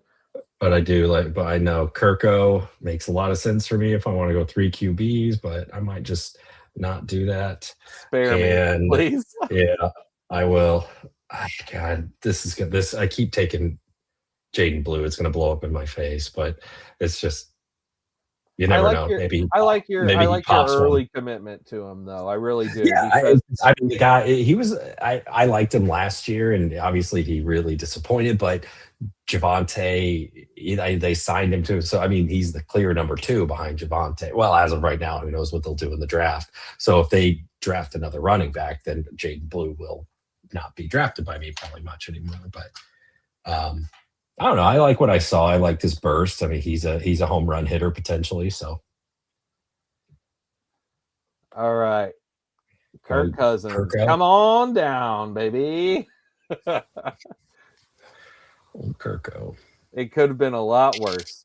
And I almost took him with that previous one, and I looked and saw that Cory would have been the only one that I thought would have screwed me since those other 2 guys had 3 and 4 QB builds.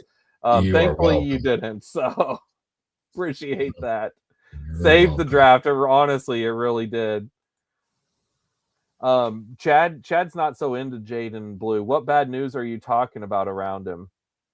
That's a question. Yeah. And then I wanted to say what you talked about earlier, Cory, of reaching up on running back a little sooner because there just are not that many great ones late. It just is to a point that I'll talk about a lot this summer, but it's something after years and years of drafting underdogs, especially once we get to the 18 round values or the 18 round drafts coming up soon, that I generally, for the most part, if I can help it, I try to use the last 3 to 4 rounds on my tight end and quarterback backups and try to take as few running back in wide receivers as I can. And I try to have my 5 running backs, because generally I'll just have 5 running backs and not 6 in a normal 18 rounds. And I try to have my 5 done by round 12 or 13 for that very reason of just avoiding the mix of the names at the end. Yeah, there's going to be some that hit, but there's going to be way more that fail than hit. Whereas you can find the late quarterback and tight end values so much more from a hit rate perspective than you can running back or wide receiver in your final 2 or 3 rounds. There's just a lot of guys that are wasted picks. DeMercado. Yep. You know how far you had down? You know how far down you had to go in ADP to get him? Dude, the word's out. Apparently. Everyone knows Cory wants you heard it here first. Telling you. He's going to be the third down back. He said apparently he has bad mental problems. You got mental problems. Sounds like you got mental problems. Sounds like you got mental problems, man. Well, we'll find out, won't we? We sure will find out. So was that the other? Did I just see the other ETN go? I did. Yeah. Yeah. Trev. Old Trev just went. There goes Trev Hollywood. Branch. All right. So, and I'm doing it here with this, even in the round 20s, where my last couple are going to be quarterbacks and tight ends, as you see. Kate Otten, come on down. I like that as a tight end 3 here at this point. That feels like really good upside. I would have liked Freiermuth just fine too. And if I would have got Rodgers, I would have grabbed me some Freiermuth there. Sure. And then as we come around, I'll grab a third QB. Probably Shedeur Sanders would be my. I mean, I could make some. Yeah, I was to say I think Sanders is probably going to be the pick for me. Ty Simpson could end up being a second half of the year starter somewhere. I could see that. I whoever drafts him, you grab Shedeur, okay. Whoever takes Simpson, I doubt that he's a quarterback starter right out of the gates, but usually he's going to be the QB2 who goes probably in the first round, right? Ty Simpson. Don't you think he'll be a first rounder? It'd have to be the back end of this. It'd have to be if there's a team that wants to trade up into the first round. Will he be the QB2 taken in the draft?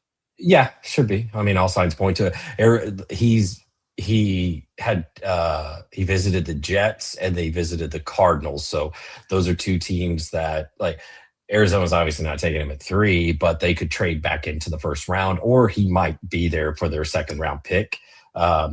Otherwise, yeah, we're looking at, and that his path to starting, I mean, I guess it's horrible, but he's got a couple hurdles to jump. But the Jets, that could make some sense. But I mean, Dan Orlovsky says he thinks Ty Simpson's better than Fernando Mendoza, and it has nothing to do with the fact that they're represented by the same agency. Chad, I was just looking through the names. I thought about Flacco. I really did. I was just scrolling through the QB names here. I was looking at Mac Jones, Flacco, or Jameis. Those were the names I was thinking about as far as all guys that if something happened, if an injury happened, they could easily just pop big weeks. But I went with the rookie and see what happens with Ty Simpson. All right. Well, we're coming to Chad's last pick here, and then we'll take a look at our teams, and then that'll be it for the night. We're just at the 2-hour mark. What you eating on there, Sport? You'll be honest, melatonin. I gotta come down from this high right now. I suck at falling asleep, so I try to do as much as I can. Calvin Austin. Okay. All right. Calvin Austin, I mean, that's kind of interesting with Pittsburgh. I mean, just, a big dart throw. Okay. Well, Core, let's take a look at some teams here. Me and get it pulled up here. Me and Chad are projected to score a lot more points than you. Oh, I have no doubt. Look at my quarterbacks. My projections have to be terrible. We're both projected top 3, so it's pretty much over. Yeah, that was. This is not aimed draft for projections for me. Okay, let's go ahead and take a look and see what Chad did. So he did a 3-5-10-2. We know the three quarterbacks. I'm a fan of the three quarterback build. The two tight ends. Hey, when you're taking Brock Bowers, I could not agree with you more. Yep. Just Juwan Yep. Johnson's fine. Just roll Every with time. that. And since you Yep. pushed the wide receivers, we'll look at them last. Your group of 5 running backs. I mean, honestly, Chad, I love the team that you built here. I think it's really good, and it was a really I interesting think way to I'm build. starting to the team really out. think, and I need to get this in my brain because I think I keep thinking it is that I need to knock running back out sooner. Like I got my top 3 in the first 5 rounds, but then after that, I let it. Or after Mason, I let it go a little too long, and then I got to the point where I needed running back, but it was such crap values. I just didn't even bother. And you see, he was done with Blake Corum at pick 98. Yeah. And now the wide receiver group that, again, I wanted to see what you put together after Jameson and Cortland. Casey Concepcion, as we talked about tonight, grade A, 11 out of 10 team player name value. But what team will he go to? What will his in-season value be? He's a good bet on draft stock pick here. And then Rashid Shaheed, Spike Week, Mitchell, potential breakout guy. Mooney, good pick. Malik Washington, good pick. I like Tez Johnson.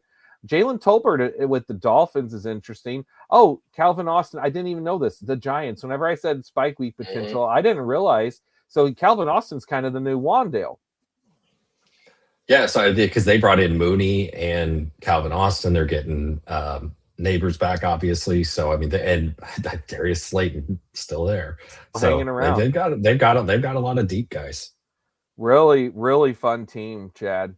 All right, let's see what my lowest projected team, because I went with Jayden Daniels and then pushed to the end my quarterback. I gambled, I got burned. It is what it is. But Cousins and Simpson, this will probably be a team that just fades away into nothing. If Simpson goes to the Jets, he will play at some point.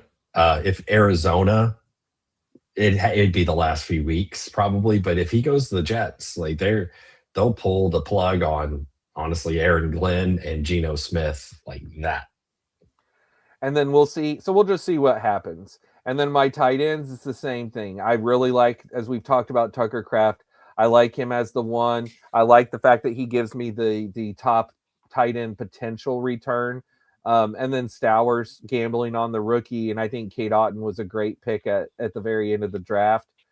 I love my running back room. Big fan. Mm-hmm. If I could go back, easily the pick I would have changed would have been the Pollard. And went ahead and just grabbed my second QB there. That's where if I went back, I would have said, I think things would have been just fine had I have made that move instead. And then my running back or my wide receivers, again, I was a big fan of my wide receivers and my running back room. Yeah. Other than the Travis Hunter, which kind of again was a panic. Which actually you never know. Yeah, but news came out again, like the whole I think the whole cornerback thing is being blown out of proportion. Schefter said the other day that he's going to be used very similar to what he was last year. So well, and if they trade Brian Thomas, that tells me even more that Travis Hunter is very much in the wide receiver plans. Travis Hunter was just emerging whenever he got hurt as a wide receiver. I think it'll shift a little, probably more toward him playing cornerback, but I think he'll play wide receiver plenty. You don't give up what they gave up to not play him at both of those. Right. And then, Corey, you have a 3-5-9-3. Go ahead and talk about your squad. You've already kind of talked about how your running backs went, but break it down for us. But Herbert's a rock solid QB1. I'm totally fine with that, especially Hampton and McConkey. So that was the plan. Cam Ward, I'm going to probably have a lot of Cam Ward shares. I really like Cam, like the bounce back potential with a brand new coaching staff, a very much more competent coaching staff and more weapons around him, especially if they give him Jeremiah Love as well. And Shedeur, it's round 19. Why not? Moving on to running back, Achan Hampton, I double tapped. If I'm at 11-12, I really like going running back. Seeing how the draft fell, I probably would have changed one of those to like a Saquon or something like that, as far as like a volume guy rather than Hampton. Because you know me, I'm an H-hand guy and I really like Hampton potential, but like knowing how the running back board fell, probably like Saquon Gentry would have made more sense, or getting one of those in there, but it is what it is. Scattaboo and Jordan Mason. Actually, I love the Jordan Mason pick right there. ADP 120 is crazy to me. And Scattaboo, I was happy with that as well. Jayden Blue probably is a nothing. It just really got to the point where their running backs are just, it's not even worth, like, legitimately, DeMercado was the last guy that I had any interest in, as like, these are literally dart throws that aren't going to hit, so I'm not even going to bother. Really love my wide receiver room, especially double tapping, but then getting Egbuka, Lad McConkey. We talked about Egbuka should be the wide receiver one there in a good offense. McConkey should be like I said, I think he has the potential to be this year's JSN. Brian Thomas, I can't stop, won't stop. But, I don't think I'm going to have a ton of Michael Wilson, but why not? Really liked Pittman, a little bit of a discount on him. And then from there, it's dart throws. Not a Jerry Jeudy guy, but I'll tell you, but I think that ADP is fair. And then double tapping Seahawks, not too bad. Tight end room, upside, like you got the old guy and Mark Andrews. That was a little bit of a panic pick because there was a massive tight end run. So you saw what can happen if you do push tight end. I will say, in my experience, it doesn't happen that often like that, where there's that huge run and people start kind of panicking and taking tight ends ahead of ADP, which forced me to do that. I like AJ Barner. It's kind of sucks that I end up with Horton, Cup, and Barner, but no Darnold. And then actually, I love the Gunnar Helm pick too, to pair with Cam Ward. So overall, like, this team, I'd give it probably a B minus. It's not bad. Nope, I like it. I'm a fan. But again, yeah, the running back got away from you. Like you said, if you could have. I love those top four, and I am so comfortable with that. So I'm good with it. But yeah, it doesn't leave a lot of room for error as far as injuries. Let's go back real quick and look at the board here where your Michael Wilson was. You could have taken right there Dobbins, Monungai, or Algier. Yeah. If you would have taken Monungai or Dobbins instead of Michael Wilson, how would you have felt about your team? Yeah, I feel better about it. And then I would have still got Mason, and then I would have stopped. That would have been it. And I think moving forward, that's probably where I'm going to lean, is just try to knock out that running back room as fast as possible, without suffering from it, or taking away from other positions. But I think that as of right now, we'll see what happens once the post-draft rooms start filling up. But yeah, I think right now the move is definitely knock out our RB early. Yep. How do you feel about pushing QB2 now? Well, I would have felt really great had I not been screwed twice the pick before with guys that I would have liked. And that's always the thing when we talked about, like, when you're pushing, and whether it's tight end, quarterback, you're gambling. You hit, sometimes you don't. That's why we do 10,000 of these. Yep. And want to throw a couple comments that Chad had here while we were looking at teams. So first off, Chad said that tonight he's going to max it out after the stream tonight. And he said, thanks for hosting today, guys. Had a lot of fun. We did too. That was a really good show tonight, Corey. He's into the Jainty steal. I agree. I think that was a great fall. I saw earlier, he said nobody likes Slayton. Yeah.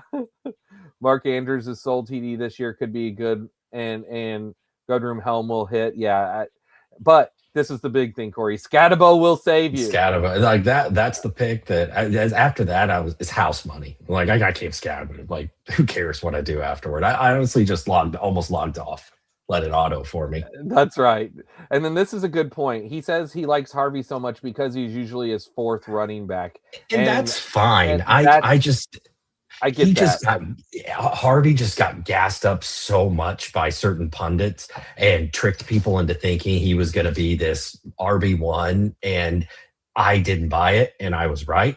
Maybe I'm wrong this year. Yes, he's super explosive. He's also a little long in the tooth, but that's the dynasty in me coming out. But yeah, he's fine. If he takes the leap, could he leapfrog J.K. Dobbins? It's gonna be a split. But I'm just, you're not going to sell me on Broncos in general, but that's my bias showing. I need to actually, Spencer, real quick. Can you touch on, I think we meant to talk about this before. I'm going to do it before I forget, naming your teams. Oh yeah, sure. No problem. Okay. Let me actually pull this back up here.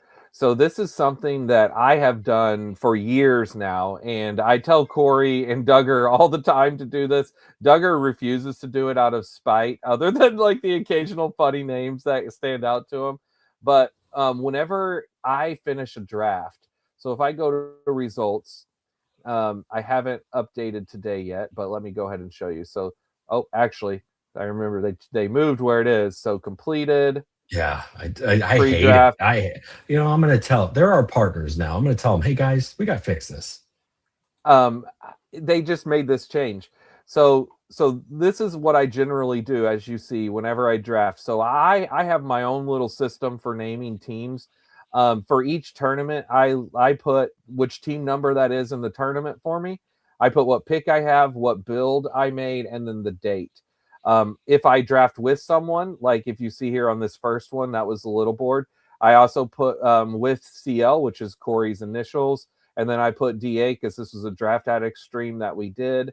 But if you want to know how to label your teams, if you hit the little I right here, actually, you have to first click on your team first. And then you click the I, and then you can label your team whatever you want. If you want to put a funny name, or if you want to like do what I do, where I do it this way, so that whenever during the year I'm looking at the teams that are getting tickets, I like to know, did I do this early? What was the date I did this? Did I do this draft with someone?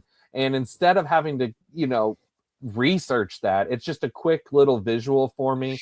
And Spencer turned me on to this, and I never thought that. I didn't know this was a thing, and at first I was kind of like, I don't really care. But then once I really started doing a lot of these, I was like, I kind of want to remember, especially if it's something like a crazy situation. Like last year, Spencer and I went to a concert, and I did a draft there, and I labeled it as that concert. I have one night my power went out, like our house, I had power outage. I called Spencer. We sat there and did a draft, and it was the power outage draft, and it almost made it to the championship. So it's just kind of funny, those little things too. Yeah, absolutely. And Chad, he didn't know. Look, he said you can name teams. He wasn't aware of that. So I'm glad you had us point that out. And Chad, let me give you an example of what Cory's just talking about. How about you go find your team from last night and you name it the Tornado Tub Draft, or something like that. Exactly. Yes, there are just there's in baseball. There's Spencer and I were just talking about it earlier, but there the number one team that I have right now in baseball, it's in first place. We did it on Super Bowl Sunday. Him and I, it was my first baseball draft that I did this year, and it's been my best team so far. I would not have remembered that was on Super Bowl if I wouldn't have named it Super Bowl team. Yep. And for the baseball people out there, Catgate team is crushing it right now in your faces. Shout out Lucy. Catgate. Shout out Lucy. Well, buddy, this was another great show. Chad, thank you for being along with us in the chat tonight, my friend, and drafting. Love and for everyone else that was following along, we appreciate you as well. Duggar, we'll see you on here with us soon, buddy. We'll get Duggar in a draft with us. We'll get him in here. He's so busy guy. He's got stuff to do. That's it. That's all it is. Well, all right. Well, guys, had a lot of fun. And we will be back in 2 nights. So before we know it, we'll be right back out here. We'll do this again. We're going to go through rounds 11 and 12 and then do us another draft. So until Friday night, Cory, you have a good one. And everyone out there, keep drafting. See you next time, everyone. See you guys.